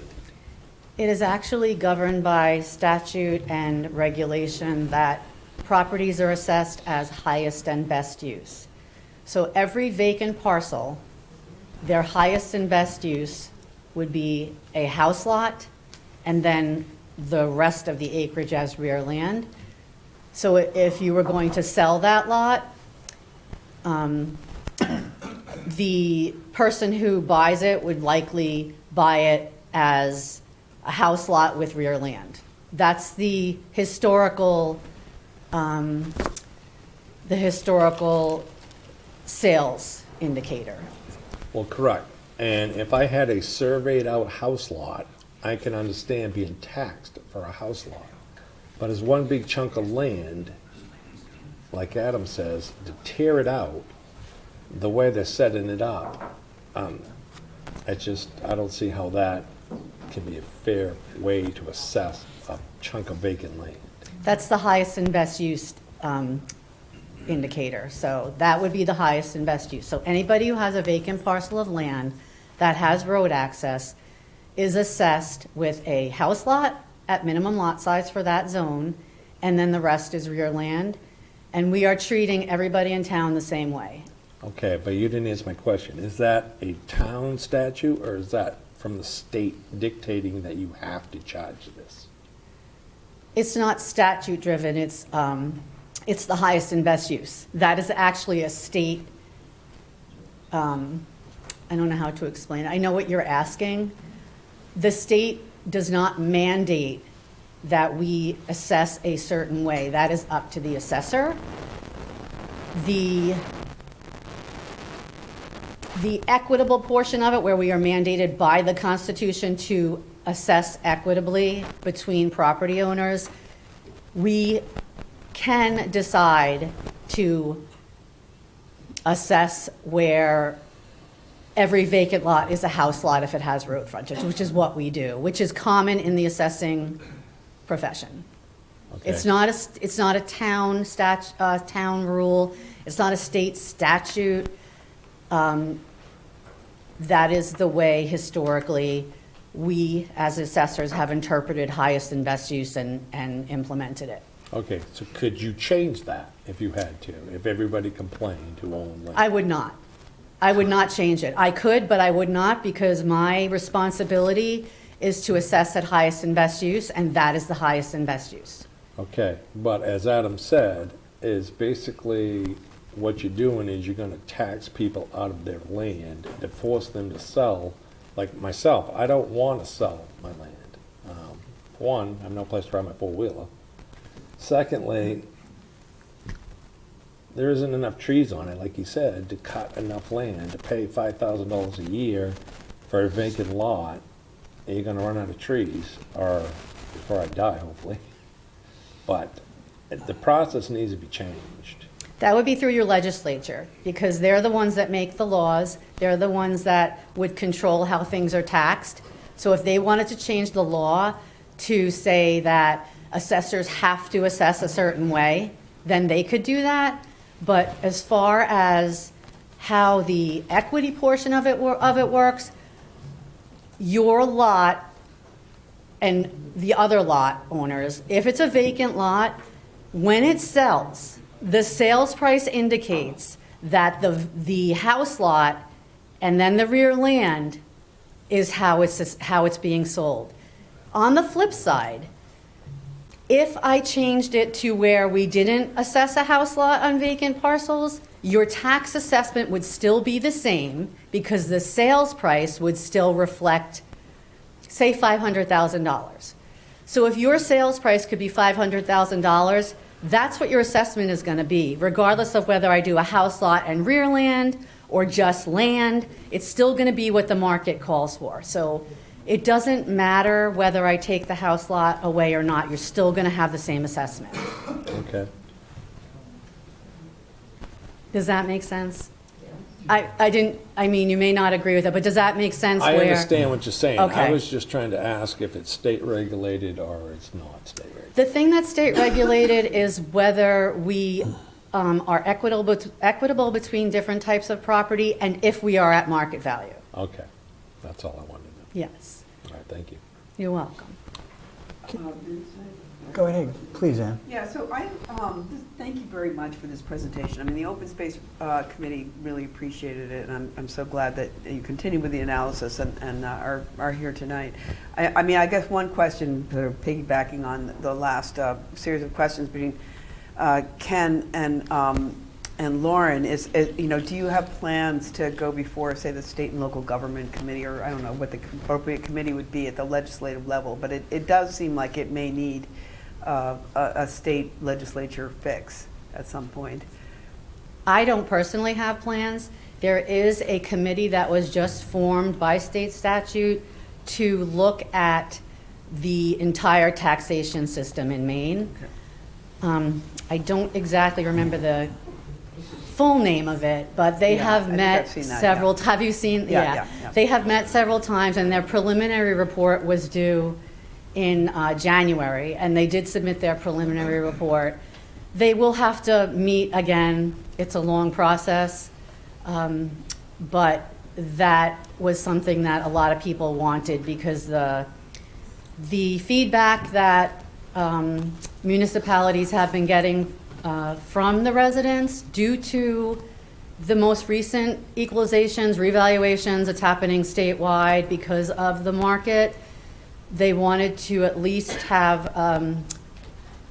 a group of people to look at it. And that group does include people that are on the legislative committees, assessors, residents that don't have a vested interest in like the legal part of it. They just are, they're personal. And so we're expecting that they'll hopefully come up with some good things. Right. So are you hearing, so other towns are in, especially I would think in southern Maine especially, must be experiencing something very similar, right? Correct. Okay, so you've been hearing from your fellow assessors in other towns? I have. Okay, all right, that's good to know.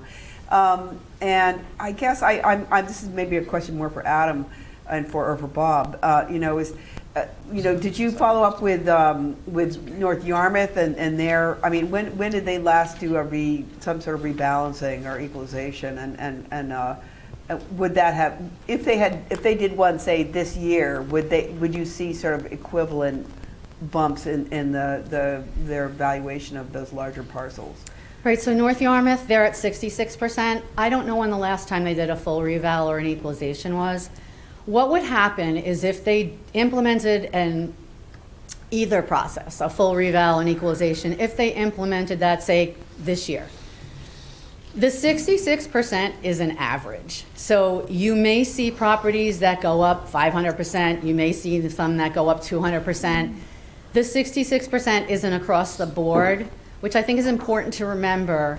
So when you're comparing like properties from Gray and North Yarmouth, it doesn't necessarily create an even difference. So I believe it's Mr. Coleman, is that, yeah. So when Mr. Coleman was comparing the two properties, excuse me? Oh, okay.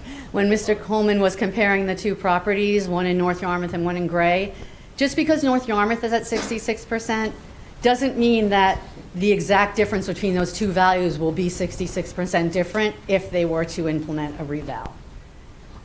On average, if you take all the properties, yes, they're at 66%, but they have, I'm sure, thousands of properties as well, and some are probably at 30% of market value, and some are probably at 105 of market value, which is common when your certified ratio is low. Yeah, and so I mean, there could be very well be other reasons for why there's differences in those values over the values have been variable over the years. I mean, it could be like a new road that suddenly went by the property that increased its value, or something like that didn't exist last time they did the reval. Or yeah, it could be. Yeah. It could also be. We have what's called different neighborhoods and zones. So over time, what happens is certain areas in town will start to see a bigger increase in market than other areas. So you have a disparity between the certified ratios in those neighborhoods. Okay. So one of the things that a reval or an equalization does is bring everybody back to an equitable, equal standing. So as opposed to having shorefront, for example, as opposed to having them be at 60% of market value and having non-shorefront be at 85% of market value, which really it's not equitable. It brings everybody back in line, puts our certified ratio at 100% on average, and then brings the shorefront up to where they need to be and everybody else up to where they need to be. And there may be less increase in certain areas. They may have been farther from market value than other areas. Right. There's a lot of variables when it comes to certified ratios and equity. But yeah, so I mean, I think that answers your question. Yeah, I think it does. And I guess that my last question is sort of, I mean, it sounds from what everybody has said that it's not, KRT wasn't using sort of unique algorithms or criteria that ended up with the results that we have seen in gray that Bob and so capably illustrated, and Adam as well. I mean, so so it's not they're like KRT didn't do anything wrong, or they didn't have unique criteria that another company wouldn't have used. I guess I'm trying to understand where this comes from. There are only a certain number of firms that are authorized by the state of Maine to conduct these studies. Yeah. KRT is one of them, and they are required to follow Maine state statute, and they have to submit their reports to the state after they do a revaluation or equalization, and the state will then come back and say, yes, we accept this, or no, we don't. So they are authorized to conduct these, and they did submit their reports to the state, and the state did approve based on the reports that were submitted. So if we'd used another firm, the results probably would have been comparable. Yes. That's what you're saying. Yeah, okay, yes. Thank you. That's helpful. Sorry. Is there a way or a process to freeze the straightforward land at the tax rate they're at? No. There's not. No. Whatever goes up, goes up. And the reason I'm saying is, for example, and to Adam's point, from what I'm understanding, this we're going to get hit with a huge increase potentially, or ask, with the school budget this year. That's going to be significant. And obviously, if that happens, they're affected directly. So I was just curious. So it's basically everybody gets the same. The tide lifts all boats. Right, the statute mandates that everybody is assessed equally. There's no, you can't break things out. You can't pick and choose and freeze tax rates on anybody. Okay. Thank you. You're welcome. Appreciate it. Can I add something else? Sure. Absolutely, Adam. So it's kind of what I was alluding to in my little spiel that I shared. It comes down to what's highest and best use. What's highest and best use changes between different people's perspective. It changes between how long people own property, how long maybe they want their kids to have it. What KRT did, and Lauren and I have had several conversations about this. There's nothing I'm saying I don't think that is surprising her. We have had many conversations on this, and I did not agree with how KRT went about this to begin with. I don't know about statutes. I don't know about all of that stuff. But what I know is when you take a landowner that was paying such and such a $2,000 or $3,000 tax bill on a sizable chunk of land, and you go to 89 grand in taxes, that's accumulative. It's every year. It's not like, my grandkids are going to be growing up here in 30 years and I'm going to give the land to them. In 30 years, you've already paid out, 270 grand in taxes. So it's accumulative. So what's highest and best use, it's a philosophical or an ideological question, however you want to put it.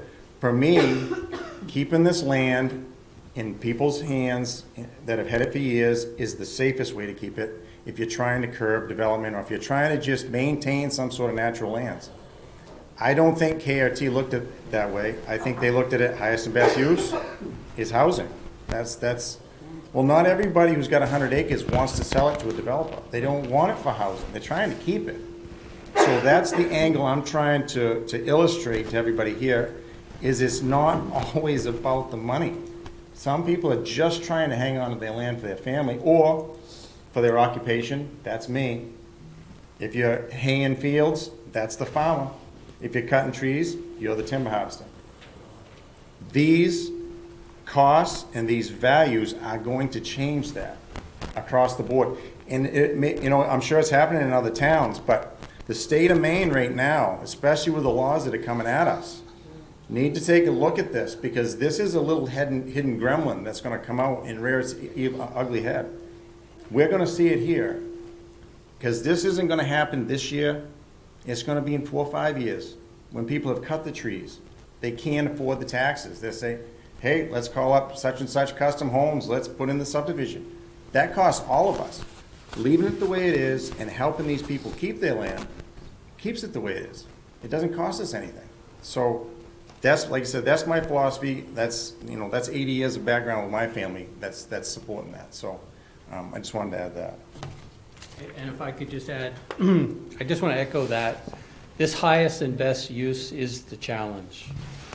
I mentioned that there were a very, very small number of properties, vacant land properties, that drove the valuation for 100 properties in gray. Well, those sales, one of them is a subdivision now.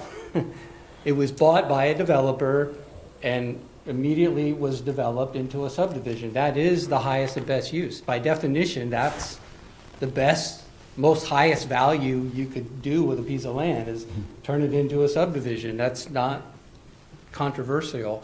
So that is the challenge. It's not that Lauren's not doing her job. She's doing her job too well. She's assessing this land at highest and best use, which is subdivision. And if we tax landowners at the subdivision rate, essentially, then there's very little recourse that we can do. I think if I were to just answer the question, well, what would you do differently, Bob? One thing I would do is we need to develop a way that land can be set aside as open space. There is the open space program, but there are some challenges with that. But we need something along that lines where we could, for example, sell or donate the development rights that go on forever, and then that tax is no longer on the best use of that land. Can't be subdivision anymore, and the tax should immediately drop to something that is more along the lines of just vacant land that can't ever be developed, because it's those development rights that are driving the price of every piece of land in gray. And I just feel like we need to address that. We need to come up with more comps in ways that, we can look at those. And, I'm smart enough to realize that if you lower my tax bill by $1, you've got to raise someone else's tax bill by $1. So, there is a balance here, and we should just try to find a fair, equitable way, but that incentivizes what we love about gray, which is the character, the rural nature, and the fact that we don't have a lot of development happening, and that we're doing it in a smart, controlled, balanced way. So Perfect. Thank you. Yeah. All right. Thank you, guys. I just would like Go. to. Yeah, please go ahead. I just want to mention, because Mr. Coleman mentioned the open space program, and it's certainly an option. And if anybody's listening that has a large piece of land, the state of Maine does have several programs, tree growth, open space, farmland, where if you want more information on that, please contact me. I'd be happy to discuss it with you if you have a large piece of land and you want to know more information about it. There are restrictions, which tends to have people shy away from it, but if you're not sure about it, please let me know, and we can discuss it and see if that's something that you may want to do. Perfect. Thank you, Lauren. Right, Thank you. Thank you, gentlemen. Okay, next up, public comments on non-agenda items. They are going to be limited to 3 minutes per person, and Mr. Farrington's going to be our clock keeper today. The public is invited to address the council on any item of business not on the agenda for tonight's meeting. Citizens have a right and are encouraged to speak during public comment regarding items not on the agenda, or regarding an item at the time in which it does appear on the agenda prior to the council beginning its deliberation. All comments and questions during public comment or on an agenda item are limited to not more than 3 minutes. And again, anyone in attendance, in person or remotely, who wishes to speak will have an opportunity to speak once. The chair, or in this case the vice chair, may allow any person who has already addressed the council during public comment on an agenda item or during a public hearing to speak again, but only to clarify a point or to share new and previously unheard point of view. This isn't intended as a time for debate. We're here to listen. The chair, or in this case, the vice chair, will close public comment as soon as no new information is presented, and additional comments are welcome at the second public comments period at the end of this agenda. The call-in number is 469-708-0487. And if anybody would like to speak, I would just ask that you simply do it from the podium. And Mr. Farrington will start your clock, and I think what he'll do is when you have 30 seconds left, I think he's going to hold up a 3. How's that, Ken? Sounds good. All right, just state your name and please go right ahead. Susan Fuller, Yarmouth Road, and I wished I didn't have to do this tonight. I am speaking this evening to formally object to the misleading and inaccurate statements made by Chair Johnson during the workshop meeting held last Tuesday.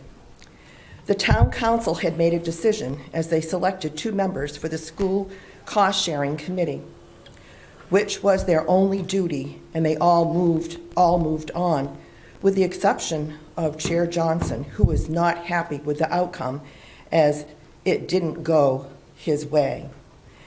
And we have all seen countless times in the past that when he loses, he is unable to let things go. So instead of serving as a role model of leadership and civility to the community, which is his duty under the town council charter, he instead has made misleading statements regarding a resident of this town, and that is me. I cannot address all the accusations made in just 3 minutes, but I want to set the record straight as much as possible with the time given. And I am more than willing to speak to the other pieces of misleading information on a future date. Last week, Chair Johnson told the entire town that I was not employed by my school district. I want you to know he lied to all of you. If I need to, I will get a letter from my boss validating my employment throughout 2025. I also have a copy of my 2025 W-2. And as we enter 2026, I am still employed by my district doing special projects. Imagine if the council chair said these things about you in front of the entire town, which were not true. To make matters worse, Chair Johnson took it upon himself to call my school to ask if I was employed there, and even asked another individual, Matt Sturgis, the town manager of Cumberland, to also call the school district. He's council chair, not the king.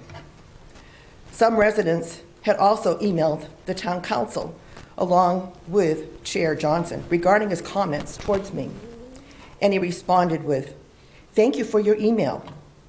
Then, behind the backs of the councilors, he sent these people individual emails pushing his narrative. I have copies of these emails.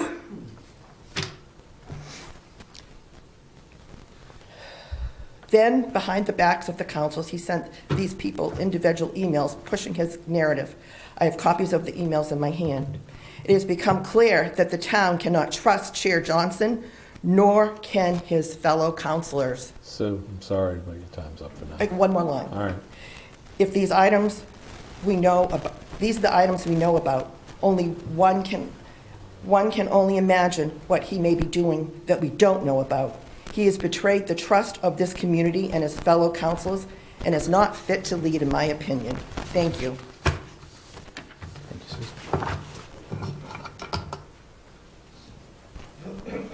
Ron Nevers, Greg, can I just ask questions? Are we allowed to do that? No. You can, unfortunately, you can talk to us, but we cannot Okay. respond. But you can feel free to talk, give your name, you can feel free to talk. You've got your 3 minutes, so Yeah, please. I'll just make a comment that Okay, I sure. really appreciate what you read when we Thank started you. out. It gave me some hope for the reason why I voted for the 3 of you.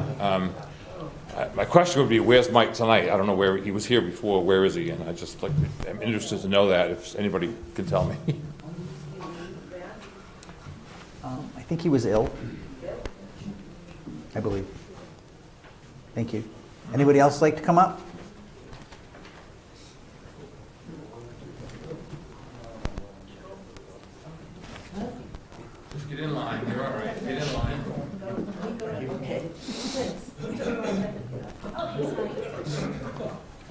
feel like the old lady at the town. Oh, my God.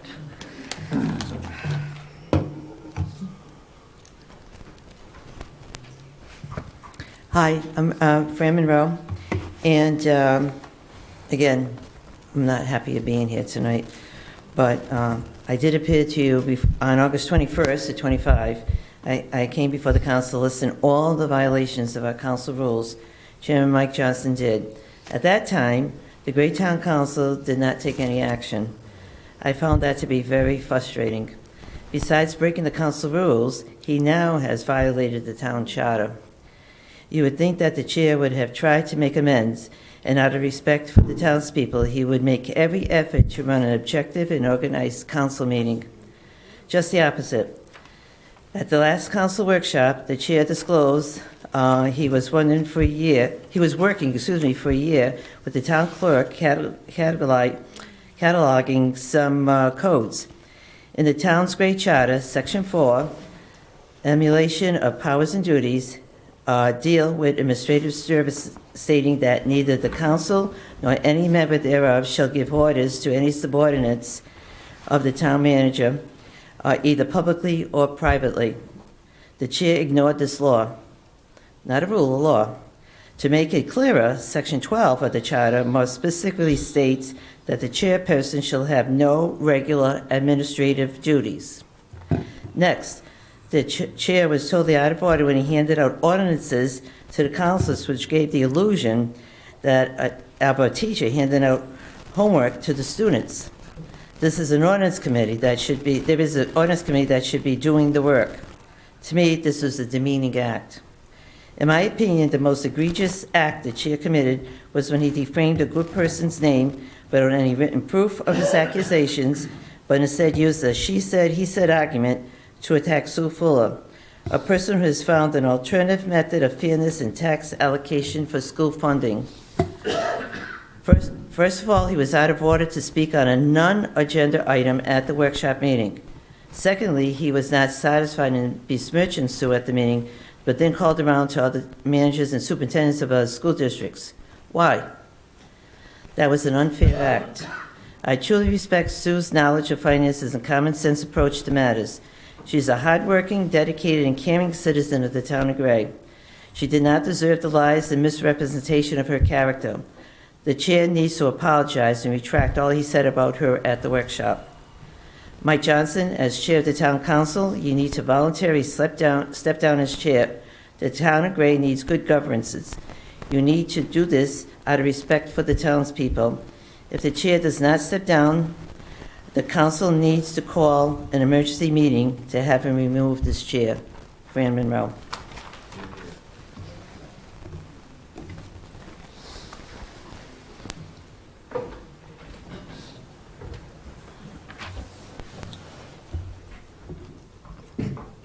Lacey Anson, I live on Lake Avenue.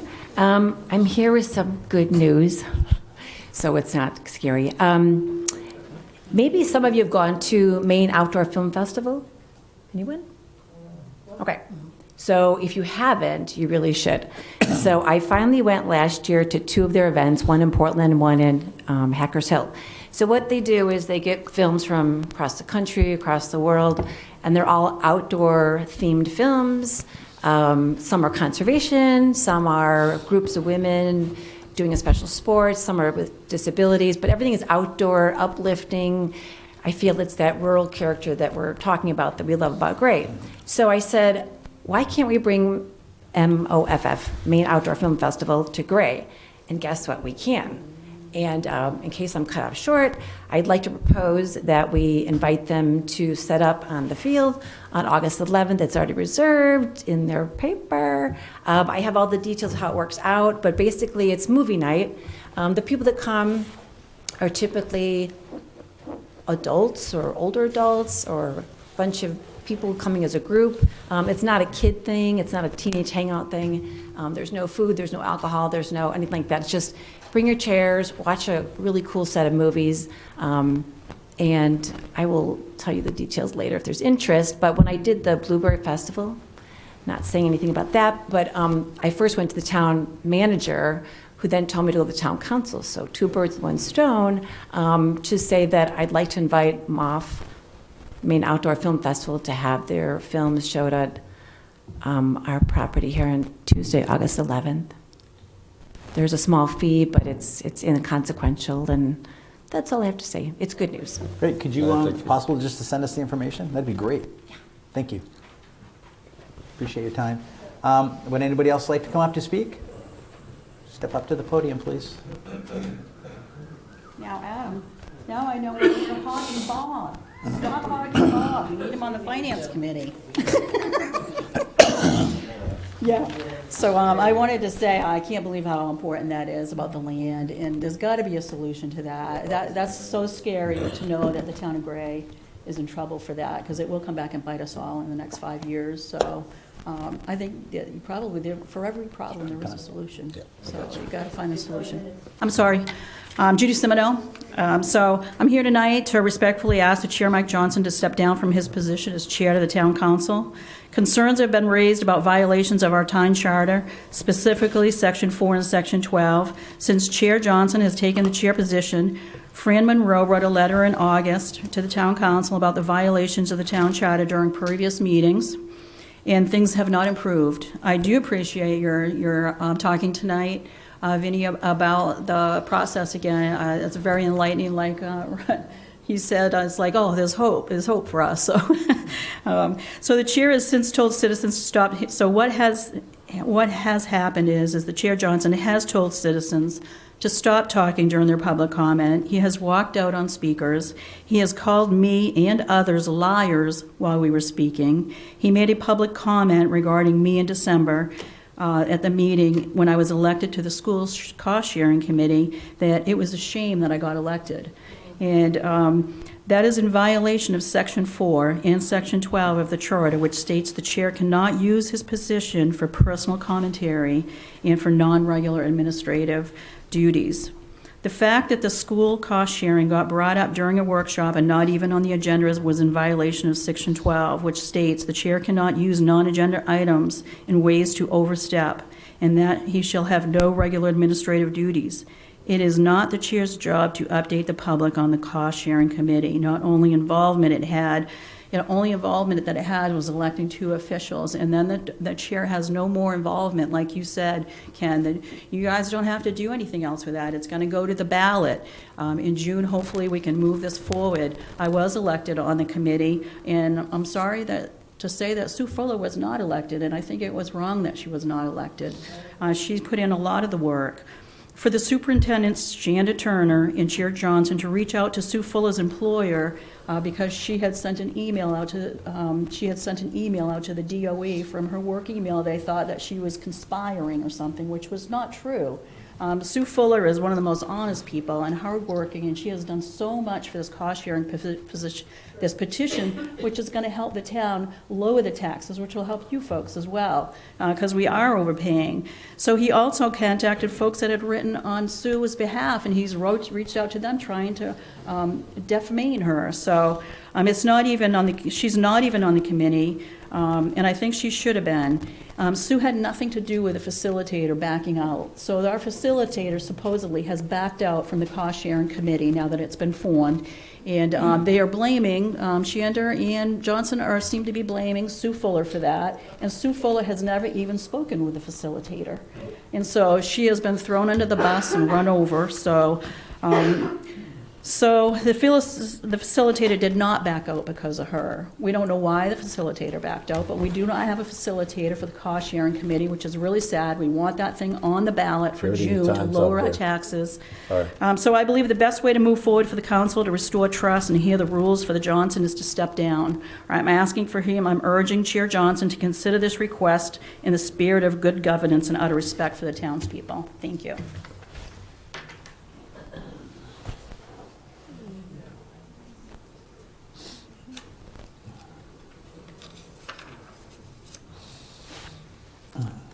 I want to assert that the recent survey of...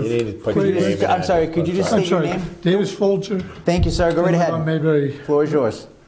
Okay. I want to assert that the recent survey of town residents over a town's tagline should be considered so poorly done that its results shouldn't be considered. First of all, it contained only 3 taglines. They are all so generic they could be applied to any town in America. Okay? We already have a tagline that is distinctive. We are the only town in America with that tagline because we're the only place where it happened. Okay?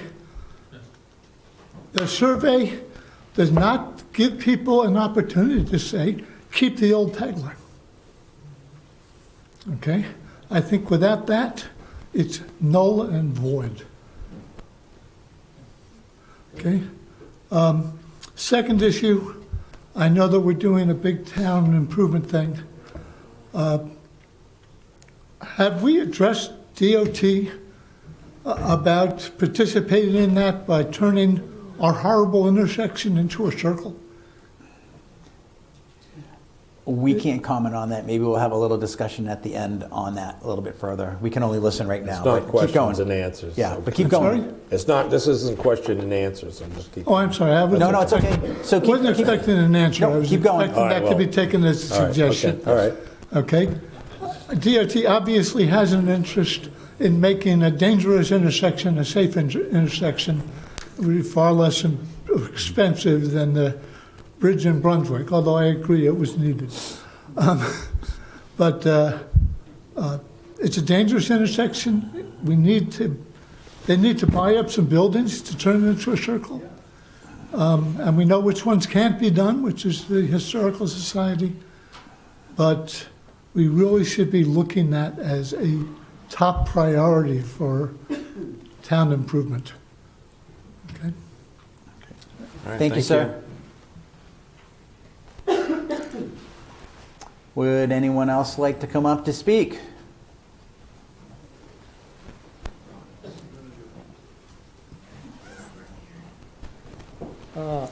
Yeah, Gary Foster, Weymouth Road.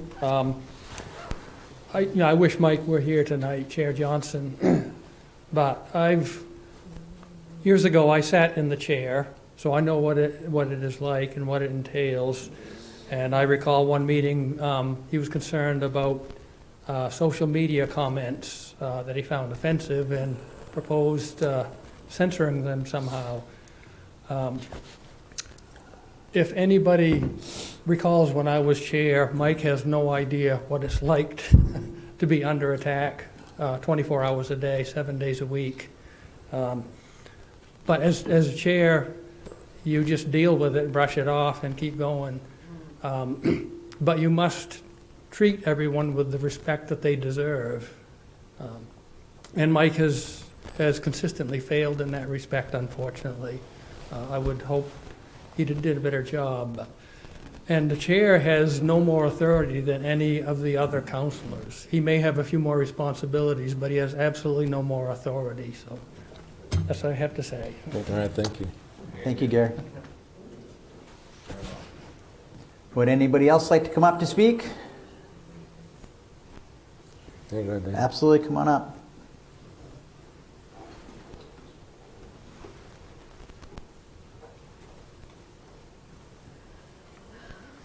Dan McGuire, Johnson Road.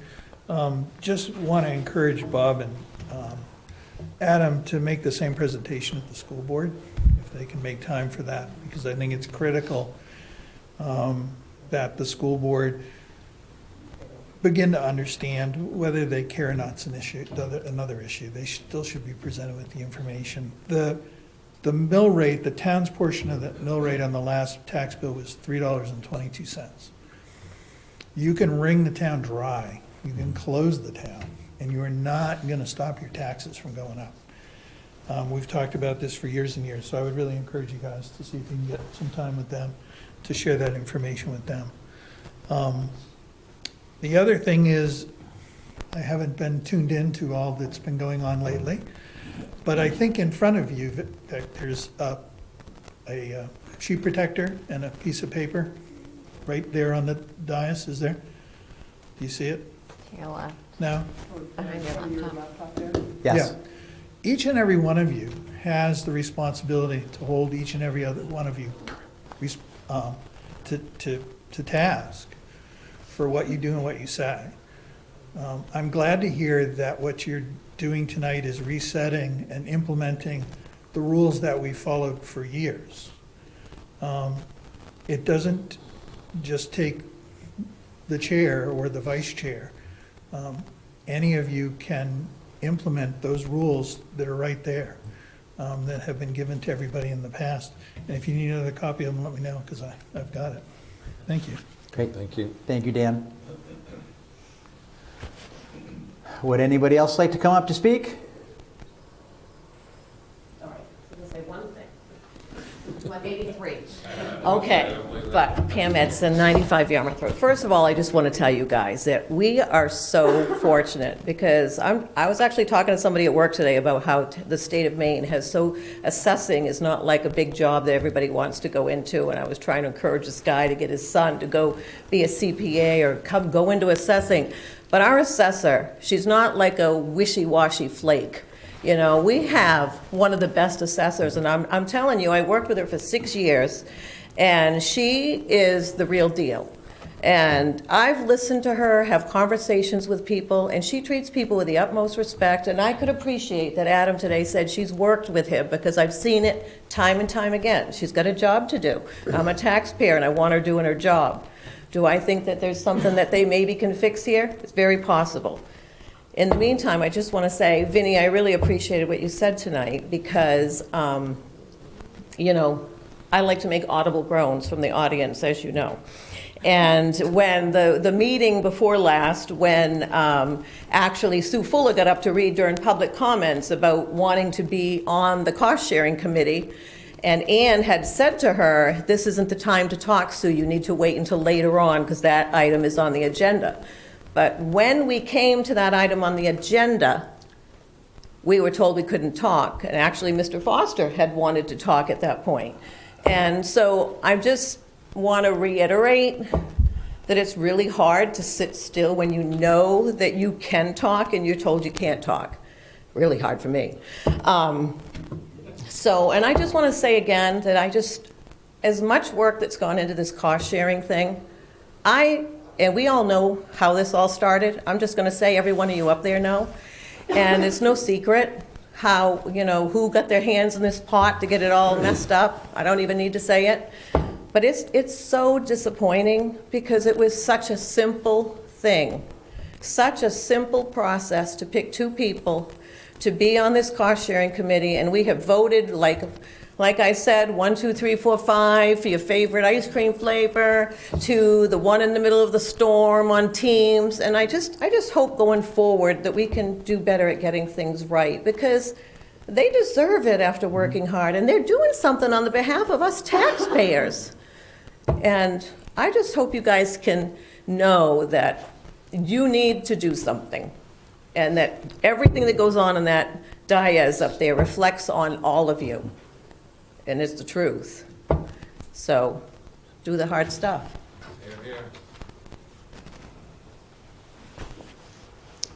Anybody else like to come up to speak? Going once?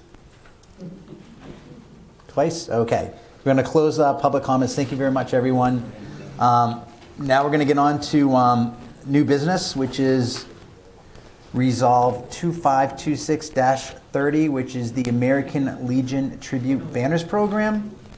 The motion be resolved, the Gray Town Council hereby grants preliminary approval for the American Legion Post 86 to proceed with fundraising and planning for a tribute banners program. No banners may be installed until the town adopts a formal policy or ordinance governing commemorative banner displays. Could I have a motion to move? Make a motion. Second. Second. All right, so let's open the floor for discussion. Would you like to start? Please go right ahead, Councilor Gass. Yeah, this is something I'm very supportive of. I've seen it in Booth Bay, it's probably in other places as well, but it's a really a lovely thing. So I have no issues with the program. I'm a little nervous because I just want to point out that we already have a long list of things that we want to accomplish, and this was not on the priority list that we set in September. I mean, we didn't know about it, and so we couldn't add it then. But and I think it's important that the council reflect on the urgency of putting this above other work that we've already pledged to do, including our top priority of getting the budget done in the next couple of months. And I mean, because it's not just the work that we're doing as council members, but the work that we're asking the staff to do on behalf of the town. And time is a limited resource. It's a limited resource for us and for our staff. And it sets a, it sets a precedent if somebody else comes forward with some other urgent business that they want to transact, and we decide to act on, or we decide not to act on it immediately, and because they're saying we're too busy doing other things, but we made room for this request, and so I just want us to be thoughtful about that as we think about our work in the coming months and in the next year. So we've already talking. We have to do some work on the village transformation. We got to do the budget, which will take us extra meetings, and will require staff time. We've got to do some of the zoning ordinance review or rezoning, rather. That's what I meant to say. And there's a whole bunch of other priorities that we wanted to take care of, reviewing our policies and procedures. And I don't work full-time for the town of Gray. So I want to make sure that we're being thoughtful about what we're asking our staff to do, especially. Jerry? Oh, hang on, my computer died on me. Okay.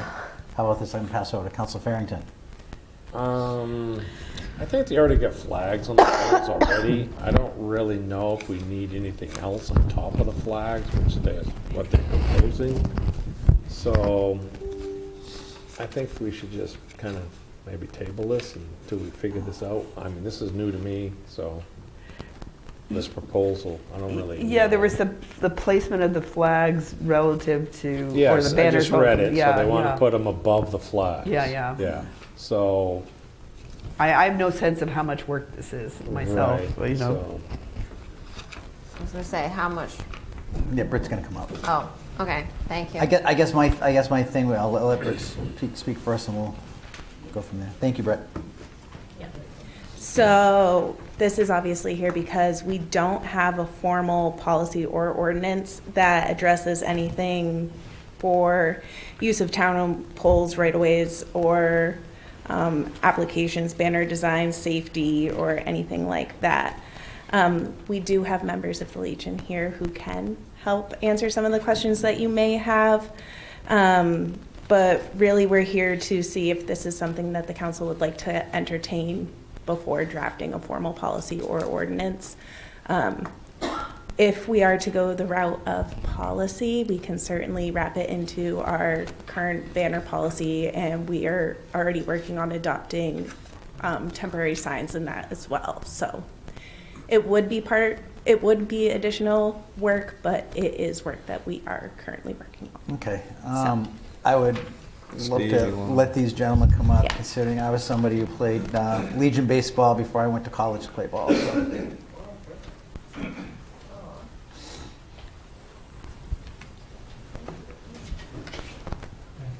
I promise not to be up here as long as Adam. Thank you. My name is Steve Emergent, and I am Squadron 86 Commander for Sons of the American Legion here in Gray, and I'm going to hand this off to Mrs. Kirsch. I'll have her explain and show the crowd what the banner is, and maybe this will bring light to what we're trying to accomplish. Thank you. Heidi Curtis. I'm actually a resident of New Gloucester. Don't take that against me. And I get very emotional. I'm so sorry. Do you want me to hold the banner? Yeah. There we go. So I'm just explaining. I don't know if anybody has ever seen these before. If you go down from Edgecombe through Booth Bay Harbor, It is amazing. I got very emotional when I went down through there. I've seen him in New York. The first time I saw him was in New York, and I'm like, it's just such a great tribute to our veterans, and and those who are serving now also. And it's something that I feel that for our 250th anniversary of the country would be a wonderful thing to have in the town of Gray, because we are the patriots, and we are the heart of it all. And I just feel that it would be something that would be an asset to the town of Gray as a small town in Maine. Okay. So I know that you all have pressing matters to deal with as the town council, and we're not trying to force anything here quickly without having an education behind it. The reason why we're asking for you guys to move so quickly is these banners would be up from May, right before Memorial Day, hopefully weather dependent, out to Veterans Day, and then they would come down.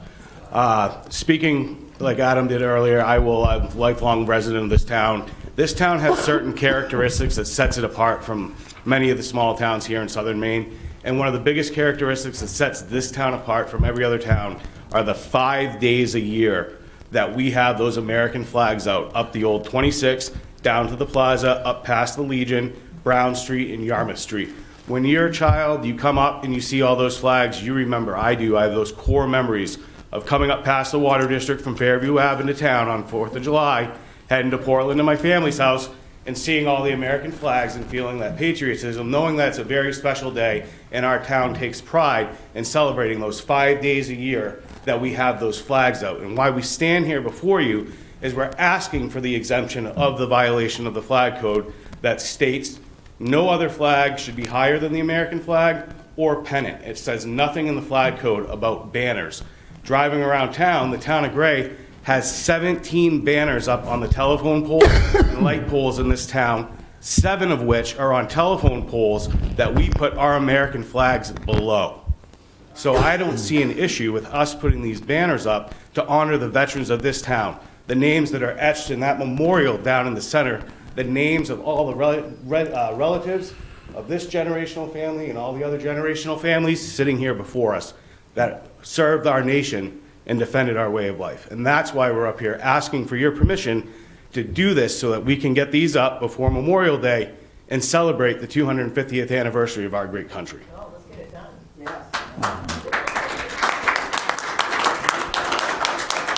Well, we don't have any problems with you putting the banners up. What I was trying to explain is this is just news to us, and we need to research a little more. I don't know if anybody else wants a kick. I have a question for Britt. Sorry.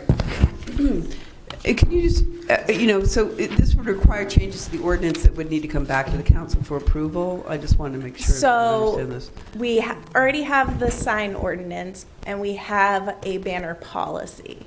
So the question is, would you like us to add this to the sign ordinance, which is very lengthy already? Yeah, 3133. It's pretty large. Or we can add, and that would be a much longer process before we would get final adoption. Or we could put it into our banner policy, which currently only focuses on the grassy knoll, Banner Hill, over by the 26 bypass. That's already getting worked on to add temporary signs to that policy to address, obviously, like the yard temporary signs. So we could add it to that, and that would be a much faster turnaround, and we could get this back to you probably by the March 3rd meeting, which would give them more time to get this going. Tammy, you have something to add? Yeah, I would just add that the sign ordinance would cover signs that are on private property. This banner policy would typically be something, this policy around this type of thing would typically live in a policy, because basically you're dealing with signs that are over public right-of-ways, and when they're in our right-of-way, we need to make sure that we have proper documentation, because we're gonna need, like, regardless of what organization is putting their flags up, we need to make sure that whoever owns that banner or that whatever it is has a certain liability insurance. You know, there's different things that we need to look at opposed to what you look at, what's in a sign ordinance. And they're in the public right of way. So it really should be a policy decision and a policy that lives in that section rather than an amendment to our sign ordinance. Can you make like a policy like that on those banners specific for those banners only? So we don't have other type of banners going up? No, I'm talking, you know what I'm talking about, like. Well, I have a question too. Can we do that, is my question. Yes, we can, sorry. We can make a section in our ordinance, I mean, sorry, not ordinance, policy specific to the American Legion. Okay. So it would be specific to them. We would still have certain guidelines that they would have to follow, but Yeah. currently our banner policy does address very specific organizations as well. All right, good. Because I mean, obviously, I come from a family of veterans, so I clearly understand where they're coming from. So, okay, you had a question, Ken? Yeah, Steve, so you want to leave these up from Memorial Day to Veterans Day? Is that what you said? Yes, that's typically how the program is run. Okay. It's to honor from Memorial Day through Veterans Day, and then they're taken down for the winter season. Unity is a town that implemented this. Bar Harbor was mentioned, Booth Bay, excuse me. Lincoln has this program as well. The banners go up when weather allows, and if we have a snowstorm coming, we know that that's going to impede the removal with the snowbanks along, especially the old 26. And in there, you'll see that we coined this term called the circle of safety.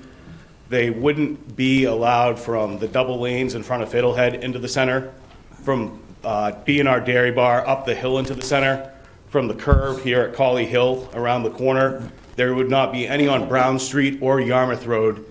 Just because of the safety, we already know what the congested center looks like. We don't need people looking up at poles and reading the names and looking at the pictures of the veterans that are on the banner. So that exclusion zone, we wouldn't have any banners in. We're looking to line the outlying streets with these banners. And if you get online and you see some of these towns, if you haven't seen it in person, our town's unique, especially on the old 26, where we have double telephone poles on each side, and the banners above the flags on those 5 days that the flags are out, it would just look spectacular, and that's kind of the driving force behind this project. So would you mind if we just did this on one street, like Old 26 on Shaker Road? Just that street, no, nothing else? Permanently, or just to start with? I don't know. I have to think about that. But if you I'm wanted to a man of start- compromise. If you give us the old 26, I'd start there. Okay, that'd be something we can think about. Does that sound fair, guys? You want them over the whole town? As long as it's open for discussion down the road. Well, I'm just thinking if they're all over the whole entire town from May to Veterans Day, that's quite a bit. And we have It would be beautiful. That's fine by me if you guys all want it. And we have 132 flags that we put out for the Legion. Okay. Excluding the circle of safety, that leaves us roughly 95 to 101 flags remaining outside that circle that we would like to see a veteran banner on every pole that has a flag on it. And granted, we're not North Yarmouth, we're not Cumberland. We don't leave our flags out year-round breaking flag code. We don't leave our flags out if they're not illuminated. We keep them out of the weather. If you ever see our flags out overnight and unilluminated, it's due to an unforeseen weather circumstance that happened that day, and we leave them out to dry because we physically do not have the room in the American Legion Hall to dry them out there. Okay. And I'm sure talking with Britt, she has fielded many phone calls when they're out like that. We get just as many phone calls, and we explain the situation, and people typically understand why our decision was made. Alrighty. It's not public comment. I'm not opposed to this at all. What? I'm in favor of this, but timing, is that something that can be pulled off without taking too much away from our staff? Britt, how much time to get that done? I would ask you give me at least until the March 3rd meeting to get this ready. Well, A draft why policy don't to you you? bring it forward to us March Yeah. 3rd, Yeah. and we'll make a decision then. I can bring you a draft policy on March 3rd. But I have no problem with it. So my question, because I have a weakness for veterans anyways, do we have to take a vote on that now? I would need to get them going. The motion is just for preliminary to give us the direction to go for Right now. policy. Yeah, that's all your motion is currently in front of you.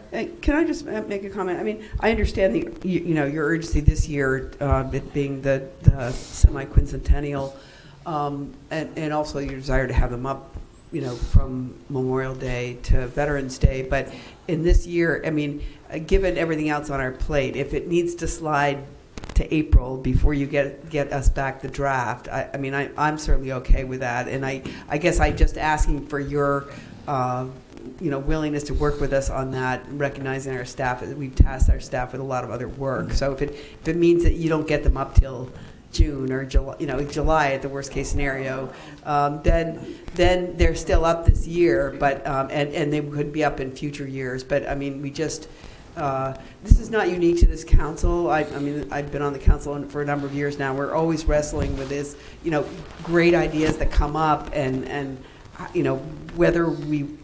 How do we respond to them given the other commitments that we've made and decisions we've made about priorities?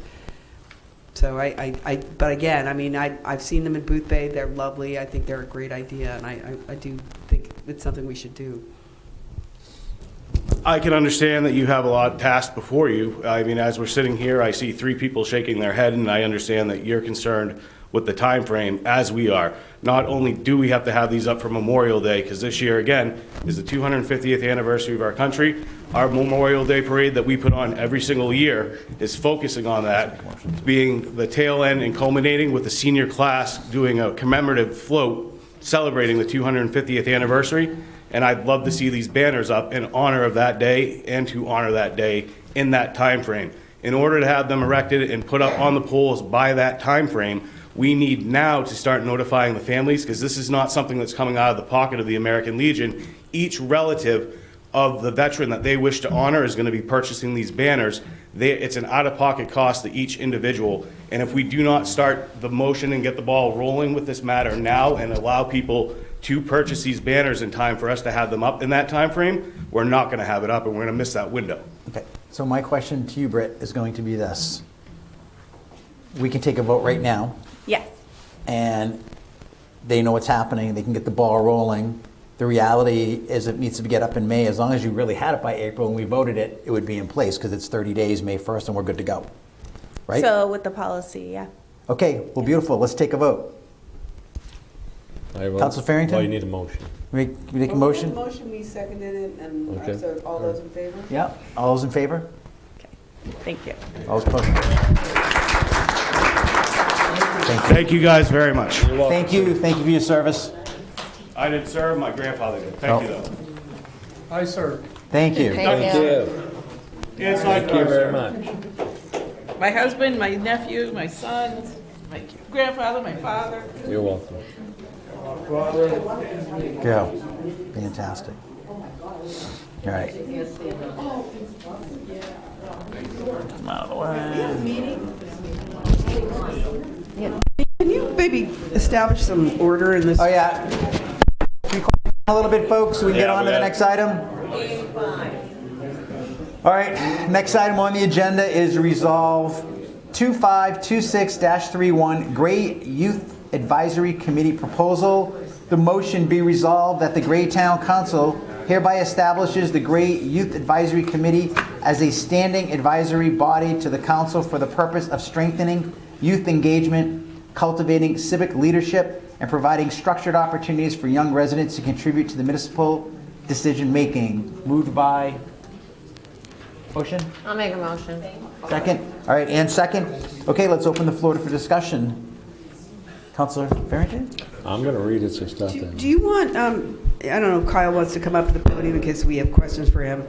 I mean, I certainly love the idea of this. I have a similar concerns to our last item on the agenda. It's sort of coming out of nowhere, and I'm not sure how much work it will take, but Have you approached the school district on this? Nope. Okay. You folks on my first stop. Okay. And so we don't know whether students would even be interested in it at this point, right? I would sincerely hope so. Yeah. I would be if I was in high school right now, I'll tell you that. You know, my one thing, I would love to look at this. My only, I want to say, concern is that we're coming up in budget season. I'd like to see what the budgets are and then see how this would fit in. Sure. So my thing would be, I would love to look at this, but mentally for me, I would like to table it till we get our budget and see what our numbers are. Sure.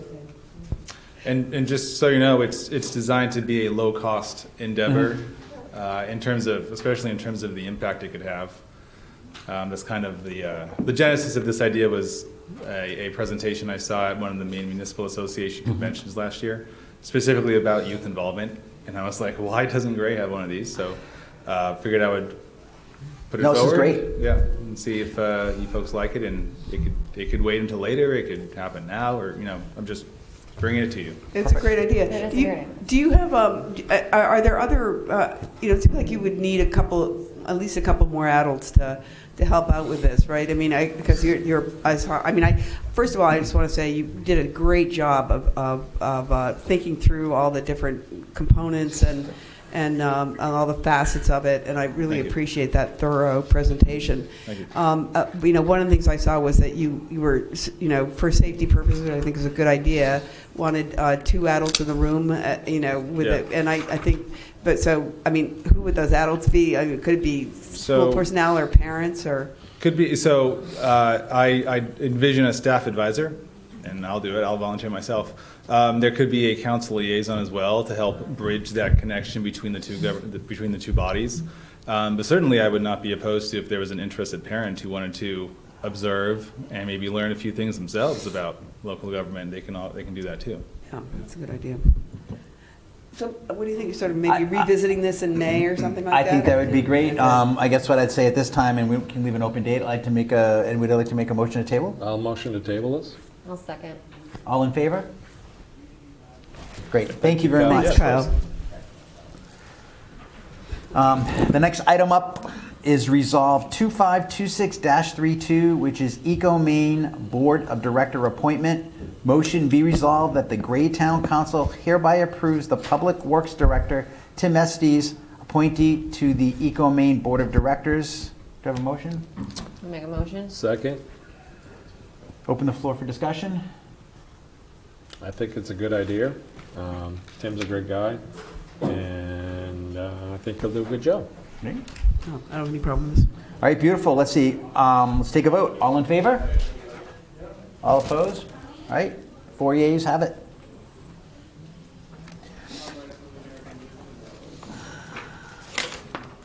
Okay, next up is Resolve 2526-33, appointment of GPCOG alternate.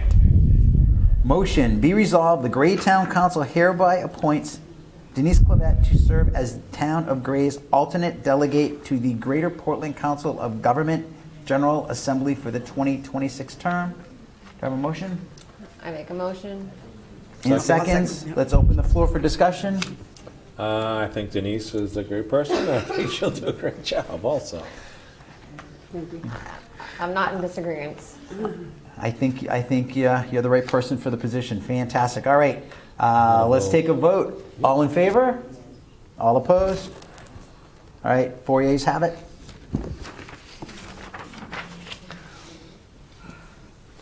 Next item is Order 2526-16, amendment to Stillwater Pines Contract Zoning Agreement. Motion, be it ordered that the Gray Town Council hereby approves the amendments to the contract zoning agreement with A.H. Grover Incorporated, recorded in the Cumberland County Registry of Deeds in Book 38177, page 336, and authorizes interim town manager Denise Clavette to sign the amendment to be recorded at the Cumberland County Registry of Deeds.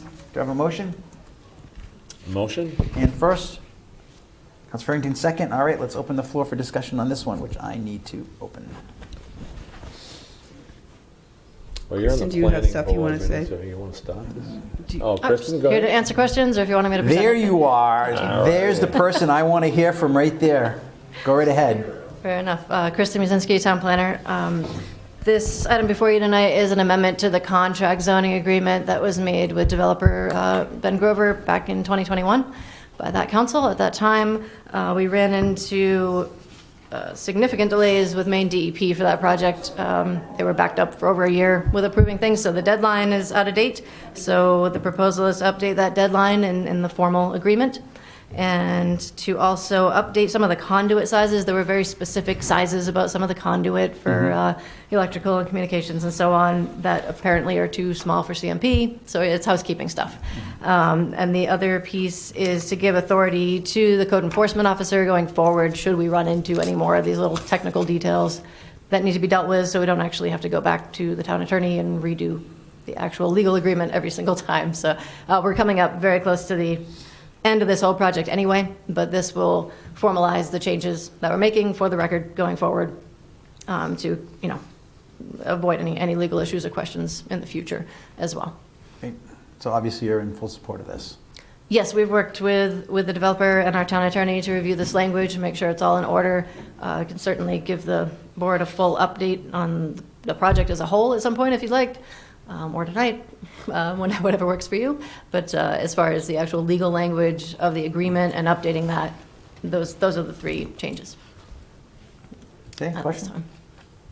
All right, let's take a vote. All in favor? All opposed? 4 yeas, 0 nays. Thank you. Right. Or actually, you might be hanging out here. Yeah. Might want to stay for a minute. Order 2526-17, Weymouth Road Access Easement. Motion, be it ordered, the Gray Town Council hereby approves the access easement to Weymouth Road across the town of Gray owned parcel described as parcel 78B in CCRD Book 2156-page 299 to the Maine Turnpike Authority, map lot 014-016-003-000, and Andrew Austin, map /lot 014-021-029-000 parcels. Moved by Ann, Charity, beautiful. May you. Okay. Sure. So this is another housekeeping measure. Effectively, this issue came up back in 2019 when Mr. Austin came in for a driveway permit. And Maine Turnpike Authority had raised some questions about sharing that access. They have their emergency access to the highway in that location. So it's been in the works since then. There's been a lot of legal research and looking back into the deeds, and we found the town does actually own that strip next to Weymouth Road that cuts off access for Mr. Austin's lot and technically for the MTA lot. So by approving this easement, we would finally have that sorted out, and they would both have legal, clear access to their lots. Beautiful. It was cut off, I think unintentionally, by some old lot splits a long time ago. So once again, you are in the affirmative for this, you're supportive Correct, of it. All right, yes. beautiful. Yep. All right, let's take a vote. All in favor? All opposed? 4 yeas, 0 nays. Thank you. Thank you. I believe the final order is Order 2526-18, GNG Rec CBDG grant application. Motion, be it ordered that the Gray Town Council hereby grants approval for the submission of the joint CDBG public service application by GNG Recreation. Moved by Charity, second by Ann. All right, let's open the floor for discussion. Please, Ann, go right ahead. Thank you. I was really pleased to see this application, and I think there's a critical need for childcare, not just in Gray, but across the entire state. I serve on Maine's Permanent Commission on the Status of Women, and that's a topic that comes up quite a bit. This is a one-year grant, correct? Anthony Dom's Recreation Director. That is correct. Okay, thank you, Anthony. And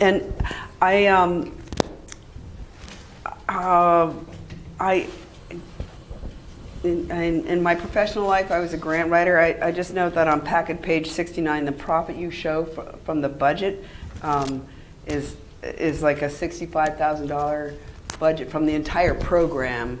And I'm wondering if the CDBG folks will hesitate to award you a grant of $20,000 if you show that kind of profit. So that profit represents combined Gray and New Gloucester childcare programs. For the scope of things, Gray does a lot more childcare than New Gloucester in the G&G rec agreement, MOU. We're submitting the proposal as a joint submission, which is a good thing because we get bonus points for taking a regional approach. It also allows either town independently to apply for these funds. So if it was just Gray or just New Gloucester, the rec department would be sort of taking that spot to apply for this particular program. Does that make sense? Yeah, right. I think that's still only one of you really could effectively do that. Right. In the way that we're currently doing it, either town can still apply. Yeah. So it's a smart approach to it. Yeah. We don't know if they'll accept our approval. Like I said, with those budget numbers represent both programs combined. Okay, yeah, you just might want to think about how you present that budget, I'm just saying. I mean, The application's been submitted, so. Yeah. Oh, it has been submitted? Yeah. Okay, the only other comment I had was on page 75, under the requirements. This is something new. I have experience with previous CDBG grants, and I haven't seen this before. But there's a requirement.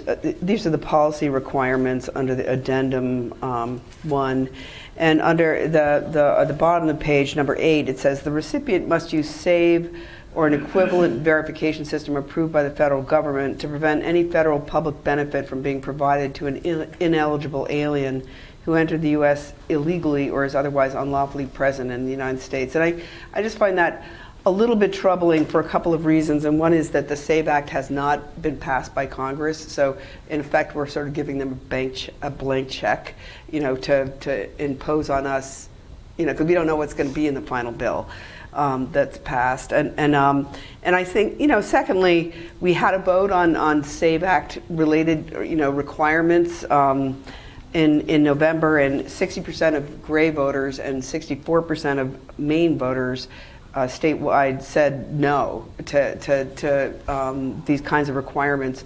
I'm very much supportive of this project, and I'm going to vote in favor of it. But I think it's important for us to be aware of the ways in which the federal government is using these kinds of contracts, essentially, with state and local governments to sort of backdoor their way into these kinds of activities. And one thing I'm concerned about, for example, is what they would require us to do with the data. And so I don't know. I just wanted to point that out. Yeah, we've sought guidance on how that would be implemented, and the grantees are also seeking that guidance. So I don't hold an opinion on it. That's just where it's at. Yeah, no, I appreciate that. I understand that the Cumberland County CDBG is going to have to make a determination on that, I think, yeah. All right, thank you. That's it for me. What is I briefed through this. What is the cost to the town on this? $0. It is $0. That's a great number. I love that number. So I do have one question. I'm sorry, Denise, you want to go ahead? Well, just as a point of reference, I chair the review committee for the Cumberland County of this program, and the fact that there's a profit did not signal flagging any of the review committee members. Oh, perfect, thanks. And it's one of 2 scholarship applicants. Okay, thanks. So my question is Gray and the Gloucester Rec, which obviously is separate. So how many applicants are going to get this money? Is it going to be 1 person, 2 people, 5 people? What are we looking at? It depends on, excuse me, I'm not good with this microphone. It depends on the person's situation. There are income guidelines that will dictate how much of an award, a scholarship award, is granted, as well as how many children that particular family has. So it's a hard question to answer. There's a lot of variables. So this grant is going to be just for 1 family? No. So let me give you some numbers to give you some perspective. Okay. So last summer, our summer camp, if you went all 8 weeks, it costs, for one child, $1,985. Okay. Okay. The reason why we're applying for this scholarship or scholarship grant is because we hand out scholarships all the time, but they're for like the $70 soccer program. Okay. When people start requesting scholarships for childcare, it's a much bigger scope, and we can't handle many of those requests. And so this grant funding allows us the ability to handle some of those. They'll have to go through the process, and like I said, there's guidelines in here about income and how many family members are in that household, and that'll dictate how much of an award is given. So are you going to split this with the Gloucester 50-50, or In a perfect world, yeah. In practice, it's going to be us looking at the applications as they come in. I don't know if I like that part too much. So- I think you should look into splitting it 50-50. It's never going to be probably 50-50. We do recognize, that we have an MOU and we try to do things equitably, or whatever word I'm trying to go for there. So it's something that we talk about and we work together on and try to do the right thing. All right. But 50-50, like an exact split down the middle, I don't think is, I can't guarantee you that. Well, when I was at your rec committee meeting, Nellie said that the head count was pretty much 50-50 with Greater Gloucester on all your programs. Except for childcare. Okay. We serve a lot more children in Gray than New Gloucester does. Okay, And that's why the so MOU we're- is written in that way. Okay, so we're going to get more than New Gloucester does? Is that what you're saying? Possibly. Okay, all right. But it's not a guarantee. All right, just checking. All right, I guess at this point, let's take a vote. All in favor? All opposed? 4 yeas, thank you. Next is public comments. Again, the 3-minute rule. You have 3 minutes to come up and comment. Questions? We can't answer your questions, but you can come up and speak to. I know, I'm sorry. So 3 minutes to come up, public comment, and if anybody would like to come up, you're free to come up. Please, by all means, Mr. McGuire, come on up.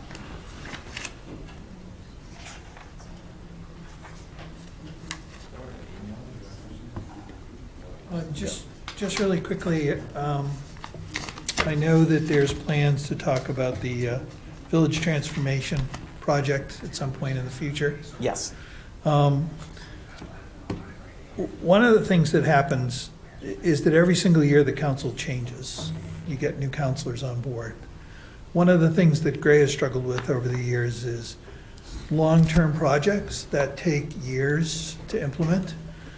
Stillwater Pines is a good example of that. I was on the council in 21 when we created the CZA.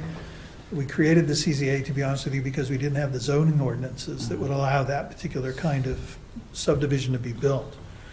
And because of Maine's Department of Environmental Protection, it was delayed. So I appreciate you helping the developer out, get that one over the finish line. But as far as the village transportation plan is concerned, that's been undergoing planning for years, going back beyond the last plan that we created as a town. There are going to be things, I've heard some comments, there are going to be parts of that plan that people don't like. There's parts of that plan I don't like. We're never going to do anything as a community with this many people in our community where we're going to come up with a plan that everybody likes. There's going to be parts of it that are going to go through and you're going to scratch your head perhaps and say, I don't get that. I wouldn't have done that myself. But that doesn't mean that there isn't benefit to the whole community for that particular plan. Let me put it to you this way. If someone came to you, you had a plan to remodel your house, and someone came to you and said, you know what? I'll pay 90% of the cost of remodeling your house for you. Is that a deal that you would take? That's essentially the deal that we're looking at with MDOT. We are never going to be able to afford the basic improvements to even fix the sidewalks and some of the intersections Never mind the things that are underground, like our water system and our storm drain, for our portion of that particular project. Obviously, it's got to go to the voters to decide how we're going to spend this TIF money. One of the reasons we have the TIF is so that we can leverage our tax money and have the ability to pay for a project like this when it comes along. So I look forward to continuing that conversation, and I would just encourage people to be involved now, because it's not news. This project isn't news. The plan's not news. The proposals aren't news. We've been at this for years. And it would be a crying shame if we lose this opportunity, because MDOT will walk away from us. It took us years to regain their respect, to be honest with you. They hated doing business with the town of Gray because we could never get off the dime and make a decision and plan stuff. We finally won all that back. And I think it would be a shame for us to throw that opportunity away. Thank you. Thank you. Anyone else? Once, twice, three?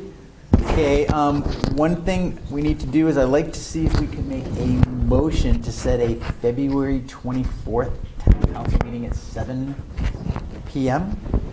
Is it a workshop or is it council? There would be a workshop before, half hour. And it would be, all right, so my question is, what is the is a workshop on TIFs? So the workshop is 20 minutes, half hour? 15. Okay, beautiful. So what we're going to do is we're going to make a motion to have a workshop at 6:30 and followed by a town council meeting at 7 p.m. on February 24th. Yes, Yes. I make a motion to that effect, yeah. So all in favor? Beautiful. Thank you very much. All right, so February 24th, 6:30 workshop, 7 p.m. town council. And just to clear, point of information, I beg your pardon. Go right ahead, Council. The purpose of the council meeting is going to be to discuss the VTP and approve the cooperative agreement with MDOT, right? I mean, that's one of the TIF. Well, okay, yeah. Okay, so the workshop is the TIF, but we have action item on the TIF and for the 7 p.m. meeting?